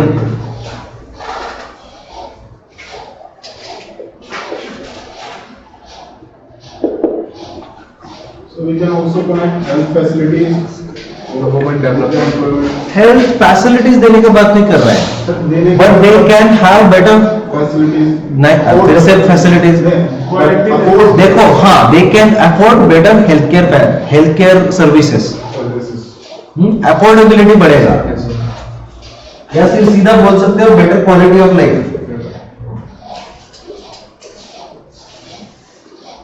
So creation of jobs for women would lead to their empowerment. Empowerment, caste based discrimination will reduce. ठीक है, लेकिन इंपॉर्टेंट चीजें पहले बताओ। यहाँ पे इंडिया बोला है क्या? कास्ट सिर्फ इंडिया पे आ गया, इसलिए always remember, never ever forget the focus. Empowerment, empowerment सिर्फ विमेन का नहीं, सबका ही होगा ना यार। गरीब का एम्पावरमेंट होता है कि नहीं होता है? What is empowerment? Power, okay. क्या चीज का पावर? सशक्तिकरण। क्या चीज का शक्ति? Self development. मतलब क्या? In decision making, in what? बराबर, you are right. Giving power and right to the people. अरे लेकिन भिखारी को भी सुनो, भिखारी को भी राइट है, क्या पावर नहीं है उसके पास? जो आपको है वो उसको भी है। Less number of constraints. Independent. Less number of constraints in what? In whatever they want to do. Less constraints in whatever they want to do. So they have, according to Amartya Sen, empowerment means more and more life choices. More and more life choices. जैसे कि मैं educated हूँ, मैं empowered हूँ, मैं doctor भी हूँ, मैं पढ़ा लिखा भी हूँ, मैं जॉब भी कर रहा हूँ, मतलब अभी छोड़ भी दिया। छोड़ देने के बाद मैं कोचिंग भी कर सकता हूँ, मैं कुछ भी कर सकता हूँ। एक कम पढ़ी लिखी औरत क्या कर सकती है? झाड़ू पोछा मार सकती है, बर्तन मांज सकती है, ठीक है, खाना बना सकती है, उसके आगे उसके पास चॉइस है क्या? और ये तीनों चीजें मैं कर सकता हूँ क्या? झाड़ू पोछा मार सकता हूँ, अरे मार सकता हूँ, खाना बना सकता हूँ, बना सकता हूँ, बर्तन मांज सकता हूँ, मांज सकता हूँ। लेकिन मैं जो कर पा रहा हूँ वो कर सकती है क्या? नहीं। So I have far more choices in my life, I have far more better choices in my life. This is what empowerment is. So, with money or with employment, there shall be empowerment. It will be bring empowerment. Or next, Sir, inclusive development in the society. better development बोलो, inclusive, हाँ, inclusive development. Inclusive development चलेगा. If more jobs are created, then there shall be inclusive development in the society or country. अभी हम लोग कल क्या बोला था मैंने आपको? एक लाइन लिखो, हम लोग नेक्स्ट स्टेज की तरफ जा रहे हैं, ठीक है ना? मैं आपको पैटर्न बनाना सिखा रहा हूं। इसको करना क्या है? इंक्लूसिव डेवलपमेंट को ये ऐसे लिखना है, इसका इलैबोरेशन मैं बता नहीं रहा हूं। इलैबोरेशन मतलब आप जो स्टेटमेंट बनाया ना, सेंटेंस, वो इसके आगे लिखना है। Inclusive development, how job creation shall lead to inclusive development. बता ना? With job creation, there shall be empowerment, there shall be better affordability, and individuals will get quality of life. Hence, it will lead to development of the all sections of the society. Hence, inclusive development. All sections of the society बोला ना, उसका मतलब ये inclusive development. Sir, can you write this that creation of jobs will boom the economy and will create further investment? Yes. लेकिन इसको title कैसे बनाओगे? This was inclusive. Inclusive तो हो गया ना? कोई डाउट है कि इंक्लूसिव में? इसको इलैबोरेट कैसे करोगे इंक्लूसिव को? Infrastructure. Better jobs shall lead to opportunities, better or livelihood opportunities to the all sections of the society. इसका मतलब ये इंक्लूसिव डेवलपमेंट। सर इंफ्रास्ट्रक्चर से कर सकते हैं connect. Infrastructure are the important need for development, educate resources like road, railways, warehouses etcetera are the need of modern. नहीं ना, आप इंफ्रास्ट्रक्चर का जरूरत क्यों बता रहे हो? You are talking about infrastructure now, you should talk about job creation, you should only talk about job creation, nothing else. So बोलो कि if jobs are being created, there shall be a better infrastructure everywhere, and that shall lead to better quality of life. So stability of the government. Better stability of the government, stable government, political stability. New invention and technology will develop. New invention and technology development. Job creation से कैसे होगा? So as the people will focus on their passion rather than securing job. But we are talking about jobs only. जैसे रहते हैं ना कि IIT वाले mostly job में चले जाते हैं, रिसर्च में नहीं जाते क्योंकि उनको जॉब का भी डर रहता है. पर अगर जॉब ऑलरेडी होगी उनके पास तो अपना नहीं ना, तब लेकिन आईआईटी वालों को जॉब का डर है ऐसा बात नहीं है. नहीं, उनका मेन फोकस रहता है जॉब लेने का. उनका मेन फोकस रहता है पैसे कमाना. हाँ. जॉब लेना नहीं है, जॉब तो उनके पास है. नहीं, और अच्छे से कनेक्ट करना पड़ेगा. सर इसको कैसे लिखते हैं कि reduction of violence of suicide rates? Crime rate, reduction in crime rate. Suicide भी क्राइम में आएगा ना? सुसाइड क्राइम अभी नहीं डिक्रिमिनलाइज कर दिया. Yes sir. पता है ना आपको, सुसाइड को डिक्रिमिनलाइज कर दिया. Attempt to suicide decriminalise. एक तो सुसाइड को क्रिमिनलाइज कर ही नहीं सकते क्योंकि वो ऑलरेडी मर गया है. अभी उसको क्या पनिशमेंट दोगे? तो सुसाइड क्रिमिनलाइज नहीं कर सकते. तो attempt to suicide used to be a criminal act. अभी उसको भी डिक्रिमिनलाइज कर दिया. अगर वो करेगा भी तो सर तब भी सजा नहीं होगी. नहीं होगी. नहीं, सुसाइड करेगा तो सजा दे ही नहीं सकते. सुसाइड करेगा, कोशिश करेगा तो हाँ. Yes sir. एक्चुअली सजा देते नहीं थे लेकिन ऑन पेपर तो था. क्या सजा देंगे यार? कोई अपने खुद को मारने की कोशिश कर रहा है, उसको इतना भी फ्रस्ट्रेट मत करो कि लोगों को मारना शुरू कर दे. इंश्योरेंस में पैसे मिलता है? मिलता है, सुसाइड करने पे नहीं मिलता. मिलता है ना, मिलता है. टर्म प्लान में मिलता है. टर्म प्लान में मिलता है 3 साल बाद मिलता है. लेकिन तो वो इम्प्लिसिट है, टर्म प्लान में मिलता है, बाकी केस में नहीं मिलता. सुसाइड करने पे भी मिलता है, ऐसा कुछ नहीं है. Death is the only criteria. कोई क्यों यार सुसाइड करना चाहेगा ऐसे? इंश्योरेंस वाले बहुत स्मार्ट रहते हैं. इंश्योरेंस बहुत कैलकुलेटेड ह्यूमन बिहेवियर के ऊपर चलता रहता है कि जो बंदा सुसाइड कर सकता है ऐसा लगता है ना, उसको देंगे ही नहीं. जो बंदा बीमार है उसको देंगे ही नहीं, या फिर उसका प्रीमियम बहुत ज्यादा होगा. कोप अप कर लेते हैं, फिर से कोप अप हो जाता है. हाँ, कॉम्पेंसेट हो जाता है. और इनको पता है कि समझो 100 लोगों का इंश्योरेंस दिया तो हार्डली 10 लोगों को भी पेमेंट नहीं करना पड़ता. 5 या 10 लोगों को भी पेमेंट एक्चुअली करना नहीं पड़ता. उसी के ऊपर चलता है. Insurance is very booming business. Health insurance में कितने लोग क्लेम करते हैं हर साल बैठ के? वो 20,000 रुपए में आपको 2 लाख 3 लाख का इंश्योरेंस दे रहा है. 20,000 रुपए में हॉस्पिटलाइजेशन का खर्चा. कैसे पकड़ता है उसको? क्योंकि उसमें कम से कम 50 लोग हैं जो कभी करने ही नहीं वाले. एक आध दूसरा करेगा, तीसरा चौथा करेगा. वो कॉम्पेंसेट होके भी प्रॉफिट चलता रहता है. ये उसके प्रोबेबिलिटी पे चलता रहता है. इंश्योरेंस में कुछ इंश्योरेंस में टर्म प्लान में मिलता है सुसाइड भी. इंश्योरेंस को कौन कंट्रोल करता है? IRDA. IRDA ने नॉर्म दिया है अभी, you can not reject death claim benefit on any grounds. जो भी करना है पहले 3 साल में करो. जो भी करना है पहले 3 साल में करो. तो सुसाइड में क्या करते हैं वो, अगर इंश्योरेंस लिया और सुसाइड किया तो 1 साल में तुम्हारा प्रीमियम ले लो. तुमने 25,000 रुपए दिए, ये ले लो, उससे ज्यादा नहीं मिलेगा. और 3 साल तक तुम्हारे पास रिसर्च करो. तुम्हें लगता है रिजेक्ट करना है तो करो. 3 साल के बाद तुम नहीं कर सकते, तुम्हें देना ही पड़ेगा. नहीं तो इंश्योरेंस कंपनी लूटेंगे ना. They are just planning. उनको पैसा देना नहीं है आपको, तो नहीं तो वो डूब जाएंगे. उनको पैसा देना नहीं है तो वो क्लेम सेटलमेंट की जगह पे क्लेम कहाँ रिजेक्ट कर सकते हैं उतना ही सोचते हैं. आपने ये छुपाया था, आपने वो छुपाया था, आपने ऐसा किया था, आपने वैसा किया. ठीक है, नेक्स्ट. और कुछ? Help in reducing unemployment. वही तो है. Promote entrepreneurship.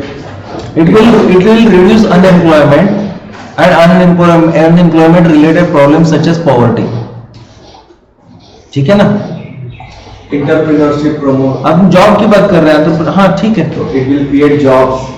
Creation of job will also lead to development of entrepreneurship or entrepreneur culture. ठीक है, समझा यहाँ तक? कुछ डाउट? मुश्किल है क्या?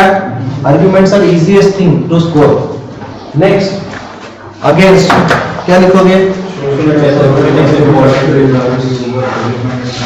Social development must take priority.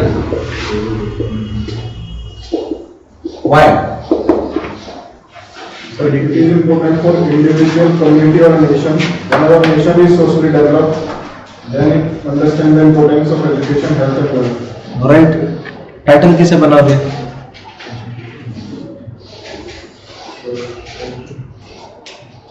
important for national development. Important for national development.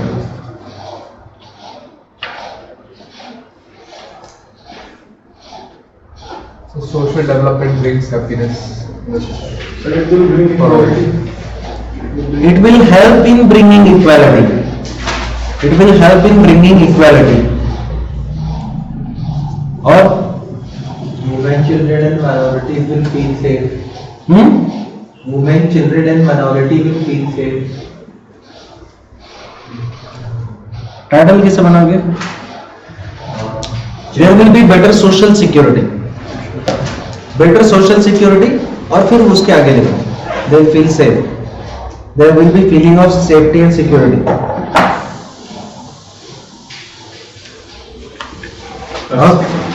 Personality, social development enhances manners and etiquettes, which is a sign of good personality.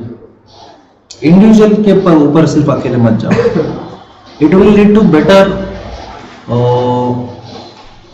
Sir, human resource development. हाँ, better human resource development. End of patriarchal politics. ये ना सब जगह पे है ही नहीं है ना.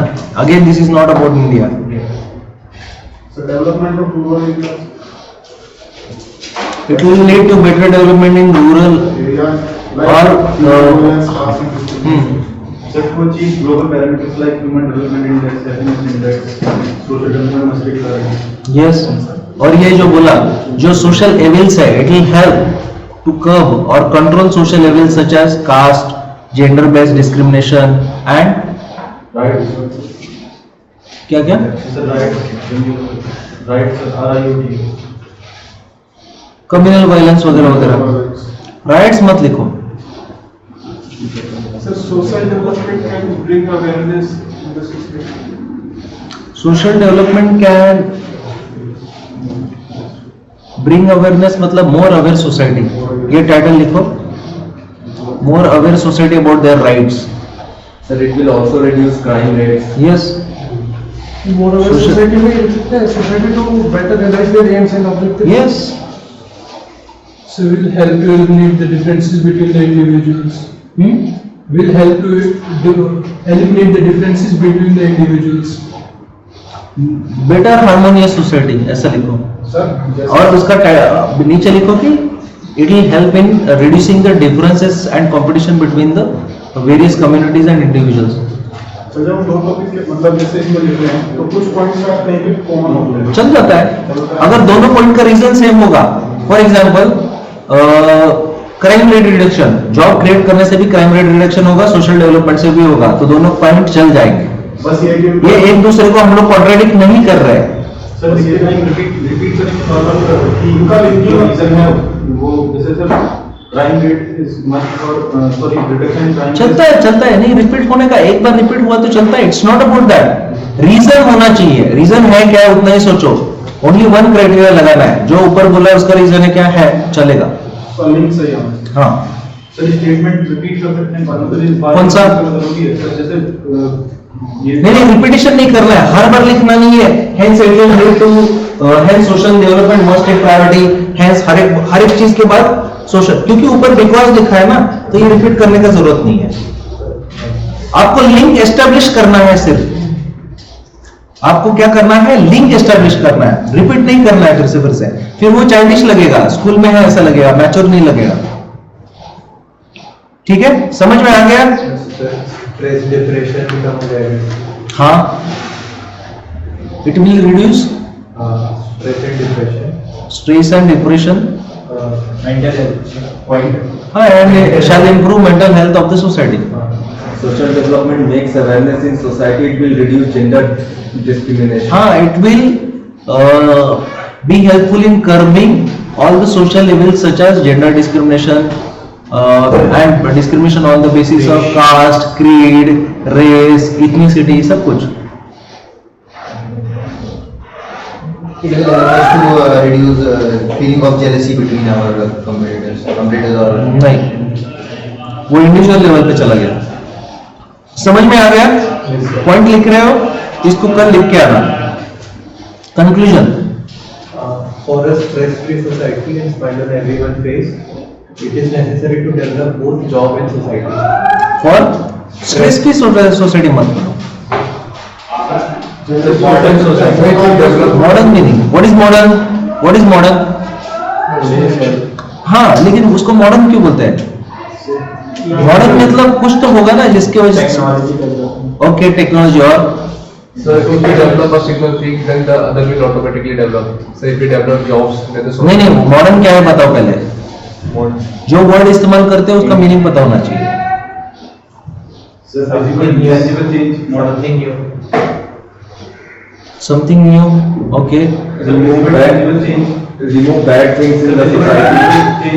चेंज, टेंजिबल चेंज मतलब क्या? किसमें? राइट, सोशल एस्पेक्ट्स में बिल्कुल सही है, लेकिन क्या चेंज लाया? इसलिए हम लोग मॉडर्न बोल रहे हैं। जो पुराने हैं छोड़ दिए, तभी तो जाके मॉडर्न हो गया। लाइफस्टाइल, Like सती प्रथा. एग्जैक्टली, कस्टम्स, ट्रेडिशंस और रिचुअल्स और आइडियोलॉजी कौन सा फॉलो करना कर दिया? Modern ideology. हाँ, मॉडर्न आइडियोलॉजी फॉलो करना शुरू कर दिया। कौन से modern ideas? Liberty, fraternity, equality, justice. इसका मतलब ये नहीं कि ये पहले नहीं थे लेकिन सब्जेक्टिव थे, डिस्क्रिमिनेशन था, ठीक है ना? Liberty, fraternity, equality, justice, social, economical, political. लेकिन जस्टिस पहले भी था, न्याय शास्त्र है ना अपने पास, तो जस्टिस क्या है वो पहले ही बोला है। लेकिन औरतों के लिए जस्टिस नहीं है, दलितों के लिए जस्टिस था क्या? नहीं है, क्योंकि धर्म ने बोला है नहीं देना चाहिए, उनको जरूरत नहीं है। They are not human beings, equal human beings as you are, ठीक है ना? तो इसीलिए नए आइडियाज को मॉडर्न आइडियाज बोला जाता है। मॉडर्न आइडियाज में नेशन स्टेट भी आ जाता है। मॉडर्न पैट्रियोटिज्म बहुत पुरानी कंसेप्ट है, राष्ट्रवाद पुराना कंसेप्ट है, ठीक है ना? मॉडर्न स्टेट में कंट्री आ गया जिसके इंटरनेशनल एक्सेप्टेड बाउंड्रीज है, जो शिफ्ट नहीं होता है। So ऐसे लिख सकते conclusion में, for the prosperity of the society, the job creation and the social development must go parallel. Must go hand in hand. So social development as well as development and creation of jobs are two sides of the same coin. Yes. Hence they must go hand in hand to make the nation a global leader at international platform. Global leader नहीं बोला तो भी चलेगा, India के बारे में नहीं है ना। So to make a nation a better place to live, ऐसा करके लिखो। ये लेवल पे आप धीरे धीरे जाओगे। You started on the right track. अभी आप तो सोचना सीख रहे हो, धीरे धीरे धीरे ना इसका ब्यूटिफिकेशन ऑटोमेटिकली आ जाएगा 1-2 महीने में। 15 दिन पहले इतना भी लिखना आता था क्या? सोचना आ रहा है क्या? बस सोचना जरूरी है, इट्स नॉट डिफिकल्ट। ऐसे ही लेवल में कंक्लूजन कर रहा है, समझ में आ गया? नेक्स्ट, दूसरा कौन सा क्लियर था? Pre-poll alliances are better than post-poll alliances. Pre-poll alliances are better than post-poll alliances नहीं है, पार्टनरशिप है। Sorry, partnership. Pre-poll alliances are better than post-poll partnership है ना? Yes, sir. हाँ, क्या है पूछा है बताओ। प्री-पोल अलायंसेस मतलब इलेक्शन के पहले का जो अलायंस है वो ज्यादा अच्छा है इलेक्शन के बाद वाले अलायंस से। क्यों? समझ में आ गया? इसमें कुछ डाउट है क्या? Pre-poll alliances are better because The face of the leader. In pre-poll alliances, people have an advantage of that. They know the person who is going to be elected.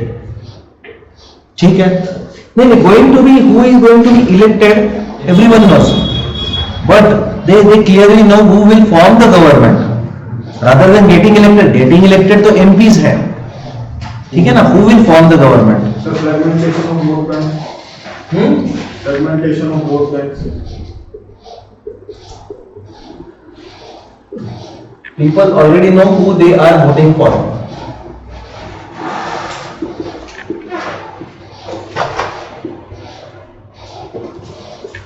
Fragmentation Of vote banks. Means all the parties know that, मतलब किस पे उनको focus रहता है कि किसकी vote कहाँ से लेनी है। तो जब अलायंस बनाते हैं तो उनको पता होता है कि ये पार्टी जो है, जैसे कि सपोज वेस्टर्न यूपी में हमारे यहाँ पे RLD है, तो उनको पता है कि जाटों की वोट बैंक है, तो अलायंस बन रहा है यूपी में सभी पार्टीज का, तो समवेयर ये यूजफुल होता है उनके लिए। So people, parties from the same ideology can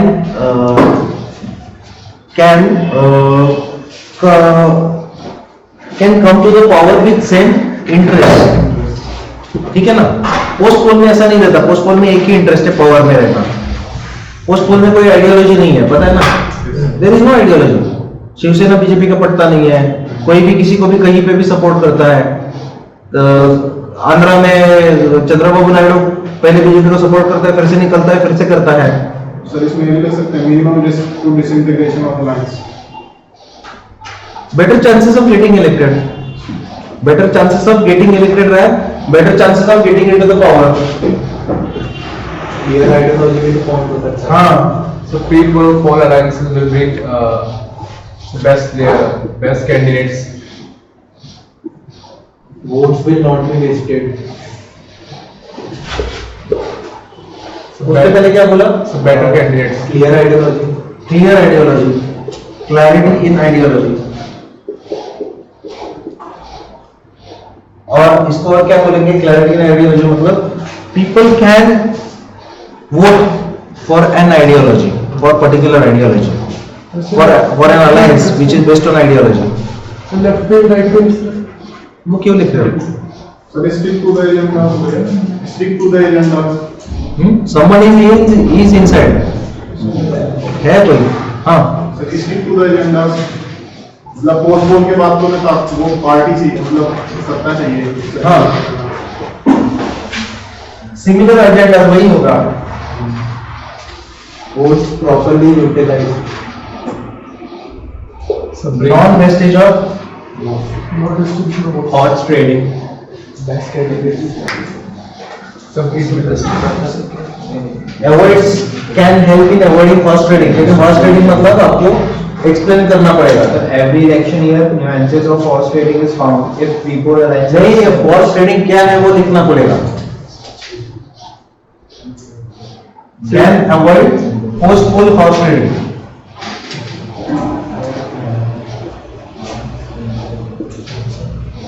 So the impact of trust in a pre-poll analysis Exactly. is more stronger. Trust को, लोगों को, फॉर एग्जाम्पल अभी बीजेपी बहुत अच्छा पार्टी बोलता था ना, हम लोग अच्छे कैंडिडेट लाएंगे। अभी तो आधे तो कांग्रेस से आ गए, पता है ना। अभी जिसको टिकट दिया है लोग तो कांग्रेस से आ गए। अभी क्या बोलोगे? कांग्रेसी ने तो 70 साल लूटा, तो बीजेपी में आ गए तो अच्छा हो गया। धुल गए आप सभी, धुल गए क्या सभी? So what they are doing, हमारे ट्रस्ट को बिट्रे कर रहे हैं अभी, ट्रस्ट को। So pre-poll alliances are better. We already know whom we are voting for. Post-poll alliances में बाद में क्या हो जाएगा? वो बेटर है। मैं इसको जिताना नहीं चाहता था, आपने उसको जिताया बाद में, जिसको मैं सपोर्ट नहीं कर रहा हूँ, जिसका आइडियोलॉजी मुझे पड़ता नहीं है, सिर्फ आप पावर में रहने के लिए उसके साथ अलायंस कर रहे हो। So it is pre-poll alliances there is less betrayal of trust of the Society. public, voters लिखो, ठीक है। एंड सर पोस्ट पोल में सर पैसे से भी खरीदा तो पोस्ट पोल में लिखेंगे ना, वो प्री पोल में क्यों लिखेंगे? पोस्ट पोल में ऐसा लिखो कि पोस्ट पोल में जो माल प्रैक्टिसेस चलते हैं that can be avoided, Yes sir. That can be avoided. Pre-poll stable ज्यादा होते हैं. Pre-poll alliance. हाँ, pre poll alliances are more stable. Stability can be. Pre poll alliances shall bring to better stability, better political stability, more stable. It provide a common platform to the political parties through which they attract the voters on Yes. common manifesto. Yes, they can have common manifesto. So easy transfer of power. Easy transfer of power क्यों? ये तो difficult transfer of power is only in who? So saving of resources. तो ये जैसे मतलब हाँ.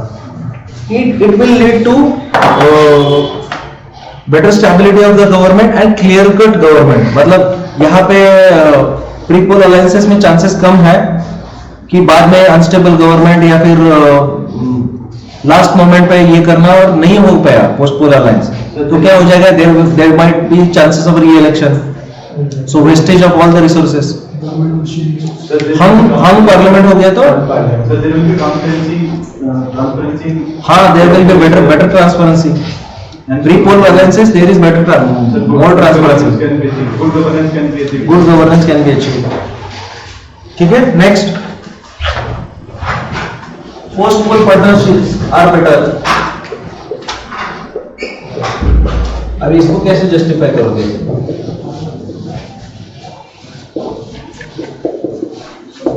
Every political party have their own candidate. Every political party will get opportunity to form government. Each and every political party will get opportunity to form government. और necessity जब भी होती है, जब क्या नाम है, कहीं डेफिशिएंसी रहती है mostly.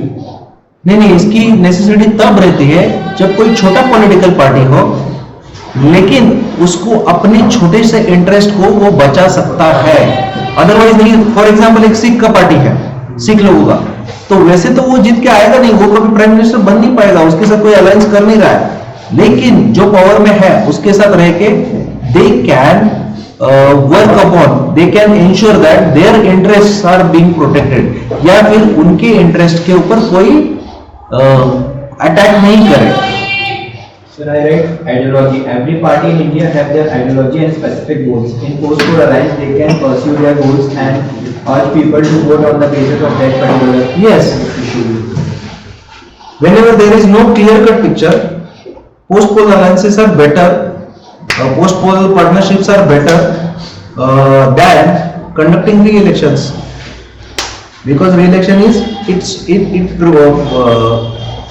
stops the wastage of money. Public पैसा है ना, कितना पैसा खर्च करते हैं, हजारों करोड़ खर्च करते हैं, आपको पता है क्या इलेक्शन में? तो साइमल्टेनियस इलेक्शन की भी ये बात होती है, साइमल्टेनियस इलेक्शन की। हजारों करोड़ रुपए खर्च करते हैं हम लोग। सर पैरामिलिट्री की जरा अरे पूरा पैरामिलिट्री जाएगा तो समझो पैरामिलिट्री का सैलरी भी जा रहा है, उसके लिए खर्च हो रहा है ना पैरामिलिट्री का सैलरी। सर्विस में लगा सकते हैं जो वहाँ पे पैरामिलिट्री, टीचर्स, स्कूल्स के लिए उसका पैसा, ऑब्जर्वर्स है, पूरा गवर्नमेंट मशीनरी तो इलेक्शन के लिए काम करता है, उसका पूरा का पूरा, अरे सच में हजारों करोड़ रुपए खर्च होता है, और वो हजारों करोड़ रुपए वेस्ट हो गए अगर कोई पार्टी नहीं है तो, पावर में कोई नहीं है तो, ठीक है ना। फिर से री-इलेक्शन कराना मतलब फिर से पैसा, वर्ल्ड्स कॉस्टलीस्ट अफेयर है वो, पता है ना आपको इलेक्शन वाला, Indian election. Next Sir, wide range of voters, wide range for voters. हाँ, मतलब कैसे लिखोगे लेकिन? Voters gets a wide range to vote for the candidate which will maintain their faith in democracy.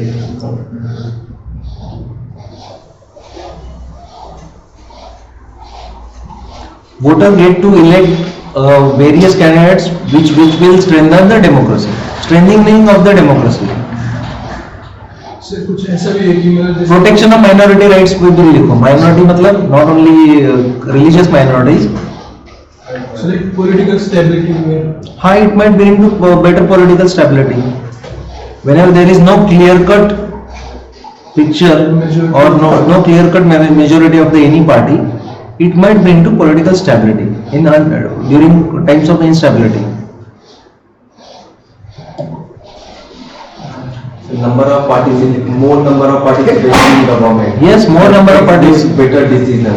More number of parties will lead to better participation or more participatory democracy. Okay?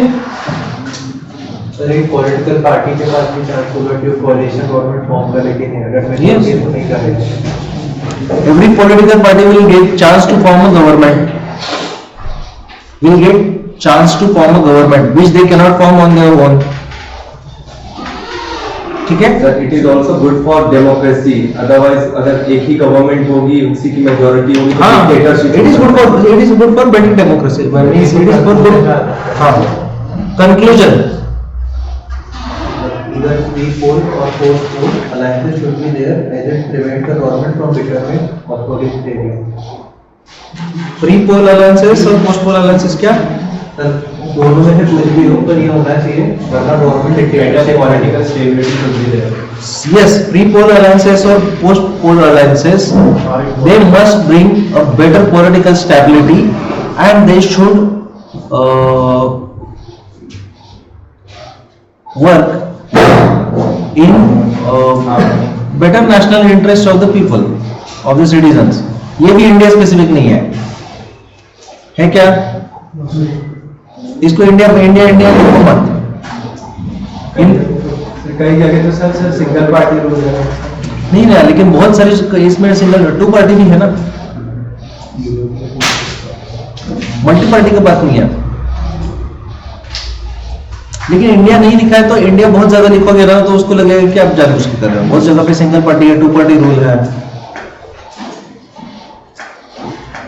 और क्या लिख सकते हो conclusion में? कल लिख के लेके आ जाओ, कल लिख के लेके आ जाओ, लिख के लेके आके सबमिट कर देना। नाम लिखना, सेंटर लिखना, नहीं तो सब इधर का उधर, उधर का इधर हो जाएगा, कुछ मिलेगा ही नहीं, आपके पेपर मिलते नहीं है। नाम लिखना, कॉन्टैक्ट नंबर, सेंटर, ठीक है? इतना सब कुछ क्लियरली ऊपर लिख के, ये कितने पेजेस का, ये 3 पेजेस का, वो 3 पेजेस का, 6 पेजेस का और वो 3 पेजेस का, 10 पेजेस का लिख के लेके आना, ठीक है? ये होमवर्क है आपका। 3 पेजेस मतलब 3 ही पेजेस का है ना? अरे आर्गुमेंट कितने पेजेस का है? 3 पेजेस हाँ, 3 पेजेस का मतलब 3 पेजेस में होगा ऐसा जरूरी नहीं है, 2 पेजेस में हो जाता है। इलेबरेट थोड़ा और कर दोगे तो 3 पेजेस में हो जाएगा। 3 मतलब 3 नहीं, 3 मीन्स 2, 2.5, 1.5 भी चलेगा। आप एक्चुअली सुनो, आप लिख रहे हो ब्लैंक पेज पे, उसको आजू बाजू में मार्जिन नहीं है। यूपीसी के पेज पे जो आप ब्लैंक पेज में 2 पेज में लिख रहे हो ना, यूपीसी के पेज में लिखना शुरू कर दिए तो ऑटोमेटिकली 3 पेज का ही हो जाता है, अपने आप हो जाता है। ऊपर गैप रखना पड़ता है, थोड़ा नीचे गैप रखना पड़ता है, साइड में ऑलरेडी गैप है, तो छोटे बॉक्स में उतना ही हो जाता है कैसे भी, ठीक है?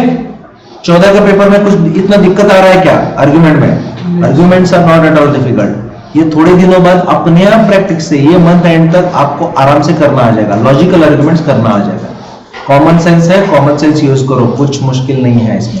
आर्गुमेंट में तो सर नॉलेज का ज्यादा रोल नहीं है, अरे ना कहीं पे भी नॉलेज का रोल नहीं है, मैं बता रहा हूँ। You already have too much knowledge, that is the problem. आपके पास ऐसे में भी नॉलेज का रोल नहीं है। कहाँ नॉलेज का रोल है यार? मैंने एक भी फैक्ट पूछा क्या अभी तक? रिपोर्ट में भी नॉलेज का, रिपोर्ट में लिमिटेड नॉलेज का जरूरत है, मैं बता देता हूं। कहीं पे भी नॉलेज का रोल नहीं है, रोल है कॉमन सेंस का। नॉलेज आपके पास जो है उसको स्मार्टली यूटिलाइज करने का, और जो दुनिया भर का नॉलेज है ना, उसको जो नहीं चाहिए उसको फेंक देने का, क्योंकि आपको सिलेक्टिवली चूज करना नहीं आ रहा है। That was the only problem. उतना करना शुरू कर दो, प्रैक्टिस से आ जाएगा, 1 महीने में सब कुछ क्लियर रहेगा, ठीक है? ओके, कल के लिए होमवर्क, कल परसों में नहीं हो, कल परसों नहीं हो, कल इंग्लिश के लेक्चर्स चलेंगे दोनों, ठीक है? आपका सैटरडे को टेस्ट होगा, यहीं पे टेस्ट होगा, यही टाइम में होगा, पेपर 2 का, पेपर 2 का 2 से 5 की सुबह नहीं, सुबह यही सेम टाइम, 2 से 5 टाइम नहीं मिलेगा, आप ही के टाइम में होगा, ठीक है ना? पेपर सॉल्व करो। और कुछ डाउट? पेपर 1 आप वेबसाइट से डाउनलोड कर रहे हो या आपको पेन ड्राइव में दे देंगे, ठीक है? पेपर 2 का होगा, पूरा पेपर 2? पूरा पेपर 2 नहीं है ना, उसका आपको टाइम टेबल देता हूं, उसका टाइम टेबल बना हुआ है ऑलरेडी। पार्शियल पेपर रहता है 1 घंटे का, 80 मिनट 70 मिनट्स का पेपर रहेगा, 70 में डाला हुआ है वही same time table shall be followed always. पूरा पेपर ये महीने का लास्ट पेपर होगा आपका, और 15 मई के आगे वाले पेपर सभी के सभी पूरे पेपर्स हैं। आपका टेस्ट सीरीज ही पेपर सॉल्व करने का चलेगा ही जुलाई एंड तक। सर मॉडर्न इंडियन हिस्ट्री के लिए सॉल्व पेपर 1 से सर मॉडर्न इंडियन हिस्ट्री के लिए स्पेक्ट्रम के लिए स्पेक्ट्रम रिवीजन के लिए यूज करो, लेकिन देखो क्वेश्चन आ रहा है इसमें से, एनसीईआरटी से, वो भी नए एनसीईआरटी से। मैं सिर्फ इसकी बात नहीं कर रहा, 2019 में भी जो पेपर हुआ है ना सीडीएस का, क्वेश्चन एनसीईआरटी से आया हुआ है। कोई इंट्रोडक्शन टू मैक्रो इकोनॉमिक्स से, ये एक टॉपिक से 3-4 क्वेश्चन आए हुए हैं। मैक्रो इकोनॉमिक्स का पहला टॉपिक है ना, इंट्रोडक्शन टू मैक्रो इकोनॉमिक्स, उसमें एडम स्मिथ, काइनेस, उसके ऊपर क्वेश्चन आए हुए हैं। एक एक लाइन वाले आते हैं, लेकिन ठीक से पढ़ा नहीं तो, और वो आसान ही है और कुछ नहीं है, ठीक है? जो आर्गुमेंट में है सर, ये स्टेटमेंट तो हमें पता तो लग जाएगी किस बारे में बात कर रही है, हाँ, लेकिन सर क्या नाम है, स्टेटमेंट जो है ना, मतलब हम अंदर जो मैटेरियल बना रहे हैं वो बहुत बड़ा बन रहा है, लिखने में आ जाएगा, उसी के लिए तो प्रैक्टिस चाहिए। एक दिन में तो मास्टर कोई किसी को बना नहीं सकता, वो अपने आप आ जाएगा। Don't worry about it, don't worry about it, ये प्रैक्टिस से अपने आप आएगा, वो मेरा जिम्मेदारी नहीं आया तो मेरे से पैसे वापस लेके जाना, वो अपने आप आ जाएगा, डोंट वरी। एक दो दिन में नहीं आएगा, मैंने बोला था एक दो दिन में। इट्स ऑल अबाउट प्रैक्टिस, छोटा छोटा इंप्रूवमेंट है, क्योंकि अभी तो आपने सोचना शुरू किया है इसको ऐसा करना है, वो धीरे धीरे जो बड़ा है ना, आपको कम वर्ड्स में लिखना आ जाएगा। थॉट्स में आने दो तीन पॉइंट्स आते हैं। अरे पहले दो तीन आएंगे, फिर लॉजिक लगा के और बाकी लोगों ने कहां से लाया है, सोचो और कैसा हो सकता है, सोचो। वो एक दिन में नहीं आएगा, वो भी सोचना भी टाइम लगेगा। नहीं आया तो तोड़ मरोड़ के लिखना, वो भी सिखा दूंगा, डोंट वरी। एक ही पॉइंट को तोड़ मरोड़ के 2 पॉइंट बना के लिखना, आपने भी किया है अभी, सेम चीजों को तोड़ मरोड़ के लिखो, चल जाएगा। उनको भी पता है, जो लेवल पे तुम हो, आपके बाकी के कॉम्पिटिटर्स भी वही लेवल पे है, so don't worry about it. हम लोग बहुत आगे हैं, बहुत ही आगे हैं। 40 आर्ग्यूमेंट हम लोग करके बैठ रहे हैं, 44 आर्ग्यूमेंट्स हम लोग कर रहे हैं पहले ही सॉल्व करने। कल निकाला था ना कितना, एक आर्ग्यूमेंट के लिए 20 मिनट लगता है, एक आर्ग्यूमेंट के लिए 20 मिनट लगता है। आपके आर्ग्यूमेंट हो रहा है 44 आर्ग्यूमेंट, 40 पकड़ो, 40 आर्ग्यूमेंट के लिए कितना टाइम लगता है, 800 मिनट्स। मतलब कितना, दिन में कितने मिनट्स रहता है, लगभग 22 घंटे आपने सिर्फ आर्ग्यूमेंट लिखने के लिए इन्वेस्ट किए होंगे जुलाई एंड तक। 22 घंटे आप आर्ग्यूमेंट लिख रहे हो। आप समझ रहे हो कि आपके लेवल में कोई क्यों नहीं सकता। वो 2 लिखेगा, 4 लिखेगा, उसके आगे कितना लिखेगा, उसका इवेल्युएट करने वाला कोई नहीं है, उसको गाइड करने वाला कोई नहीं है, उसको सोचना सिखाने वाला कोई नहीं है। You have clear cut advantage over your competition. ये रिगरस प्रैक्टिस है। ये देखो, सिर्फ ऐसे मैंने पढ़ा दिया, क्लासेस ले लिया, ये किताब पढ़ा, बोला, नहीं होता है, उससे रिजल्ट नहीं आएगा। तो बुक्स में तो बेवकूफी बना रखा है, तो सीधा फोन लेते हैं, फिर लिखते हैं, फिर तो बेवकूफी बना रहे ना, क्योंकि बुक से आप सोचना नहीं सिखा सकते ना। देखो मैंने YouTube के लेक्चर में, आप 2 घंटे हम लोग आर्ग्यूमेंट अभी सीख ही रहे हैं, इसको नहीं कर सकते ना आप। और मैं जानबूझ के ये कर रहा हूं, आंसर आप बता रहे हो, मैं बता नहीं सकता, ऐसा बात नहीं है। I want you to do this. तब तक आप खुद ही नहीं सीखोगे। यार मैं आंसर बता के नहीं लिख के दे दूं क्या, बहुत अच्छा आंसर एक तो दिया है ना आपको, लेकिन आपको कैसे आएगा वो, आपको कब आएगा, जब खुद सोचोगे तब। तो ये सोचना सीखो, यही प्रैक्टिस है और कुछ नहीं है। पेपर आप ही को देना है। मैं तलवार दे सकता हूँ, ढाल दे सकता हूँ, लड़ना आप ही को है, लड़ना सिखा सकता हूँ, लेकिन लड़ना आप ही को है। और सीखोगे नहीं तो कितना भी अच्छा कुछ भी हो तो कुछ फायदा नहीं है। सोने का तलवार लिया तो भी नहीं लड़ सकते। Practice is most important thing. बिना प्रैक्टिस के कुछ नहीं होगा, पोस्ट नहीं निकलेगा। इतना करो डेडिकेटेडली, पोस्ट निकल जाएगा। पोस्ट अच्छा आने वाला है, इलेक्शन है, पोस्ट अच्छा ही है। 24 तारीख को बताना मुझे, पोस्ट अच्छा ही आने वाला है। और सबसे इंपॉर्टेंटली ये भी है, शायद इस साल से ज्यादा भी आ सकता है। सबसे इंपॉर्टेंटली 3,500 ऑफिसर का शॉर्टेज है। आईटीबीपी का भी आपने भेजा था ना? हाँ, तो यूपी बोर्ड के रिजल्ट भी सर इस बार अच्छे गए हैं। इस बार सर इलेक्शन की वजह से यूपी बोर्ड के रिजल्ट भी छाल दिए गवर्नमेंट सब जगह पे। अरे सब जगह पे यूपी से पोस्ट बढ़ाया उन्होंने। बीजेपी गवर्नमेंट आज तक कोई पोस्ट नहीं बढ़ाया है। बीजेपी गवर्नमेंट 1000 पोस्ट को 400 पोस्ट की तरफ लेके जाता है यूपीसी में। 490 460 से बढ़ा दिया। इस बार यूपीसी का पोस्ट 850 से 900 कर दिया, 600 तक लेके आया था। स्टैटिस्टिक्स ऑफिसर की बढ़िया, इकोनॉमिक्स की बढ़िया, सबकी बढ़ाई है, सबकी बढ़ाई है। मुझे तो लगता है इलेक्शन हर साल आना चाहिए, तभी वोटर को अच्छा। अरे बढ़ेगा, सीएपीएफ का तो जरूरत है। आपको पता नहीं है, सीएपीएफ एक्सपेंशन में है। सीएपीएफ बहुत मेजर एक्सपेंशन में है। आर्मी रिड्यूस करने के लिए ऐसा बात नहीं है, लेकिन रियल टाइम वॉरफेयर होने के चांसेस कम है। हम आप अपना घर नहीं संभाल सकते, बाहर तो बाद में संभालो ना, पहले घर संभालो ना।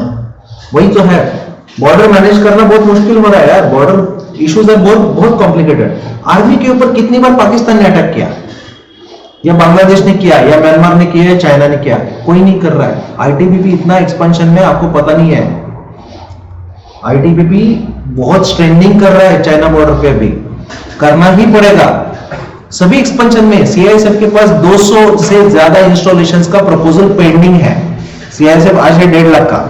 सीआईएसएफ आपको बताता हूँ 6 महीने में 2.5 लाख 3 लाख हो सकता है। 6 महीने में अगर सब जगह पे लेना शुरू कर दिया तो। लेते नहीं है इतना फास्ट, इतना डिमांड है। इवन दो सीआईएसएफ सबसे एक्सपेंसिव में से एक है, सीआरपीएफ का जरूरत है ही है। सर थोड़ा जैसे जो जर्नल है उसका थोड़ा मार्क्स का बता दो, मतलब कितने मार्क्स का उसको कोर्स मिल जाएगा किसका? जनरल का, जनरल एग्जाम का, मार्क्स का देखो, पेपर 1 में 130 के आसपास रहो, जनरल के कोई भी कैटेगरी। दूसरा कैटेगरी रहेगा तो टॉपर में जो जनरल में ही आएगा ना, इरिस्पेक्टिव ऑफ कैटेगरी। ये जनरल और नॉन जनरल बातें छोड़ दो, क्योंकि जनरल को मिल रहा है तो बाकी कैटेगरी को तो मिलेगा ही मिलेगा। ठीक है, 130 के आसपास पेपर 1 में, 85 प्लस पेपर 2, कोशिश करो 90 प्लस जाने का। आप ठीक से किया, मैं जितना बोल रहा हूं तो 90 प्लस आराम से जाओगे, इरिस्पेक्टिव कि आपको कितना लिखना आता है, क्या होता है। बाकी आपके कंपटीशन को कुछ नहीं आता। सर बाद में यहाँ पे पेपर 1 पेपर 2 दोनों का इवैल्यूएशन होना है। पेपर 1 का इवैल्यूएशन होता ही नहीं है कभी। पेपर 1 का इवैल्यूएशन क्या कर रहा है, आपको आंसर की दिया है। There is a different philosophy behind this. जब हम लोग पेपर 2 का इवैल्यूएशन करेंगे, आप एमसीक्यू मुझे दे दोगे, मैं एमसीक्यू में मार्क करके चेक करके आपको दे दूंगा।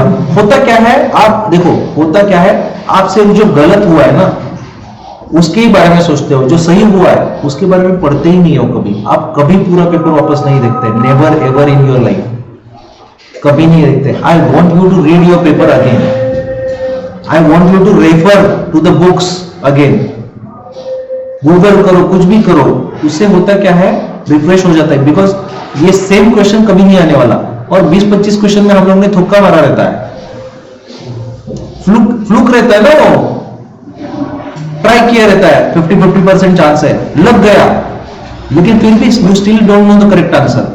मैं वहां पे भी पुणे में भी नहीं करता चेक, पेपर चेक, मैं डिस्कशन भी नहीं कराता, जरूरत नहीं है। मुझे लगता है कि आपने खुद करना चाहिए, वो आपने खुद ही करना चाहिए।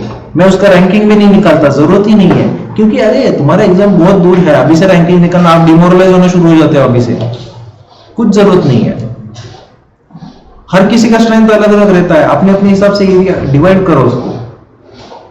तो मैं नहीं करा था, करना बहुत आसान है, लेकिन मैं करना ही नहीं चाहता, क्योंकि पढ़ते नहीं है स्टूडेंट्स, बिल्कुल नहीं, क्वेश्चन ही नहीं पढ़ता कोई। ठीक है, चलो आपको ब्रेक चाहिए, क्या करें? 5 मिनट्स ब्रेक, फिर सर स्टार्ट करेंगे।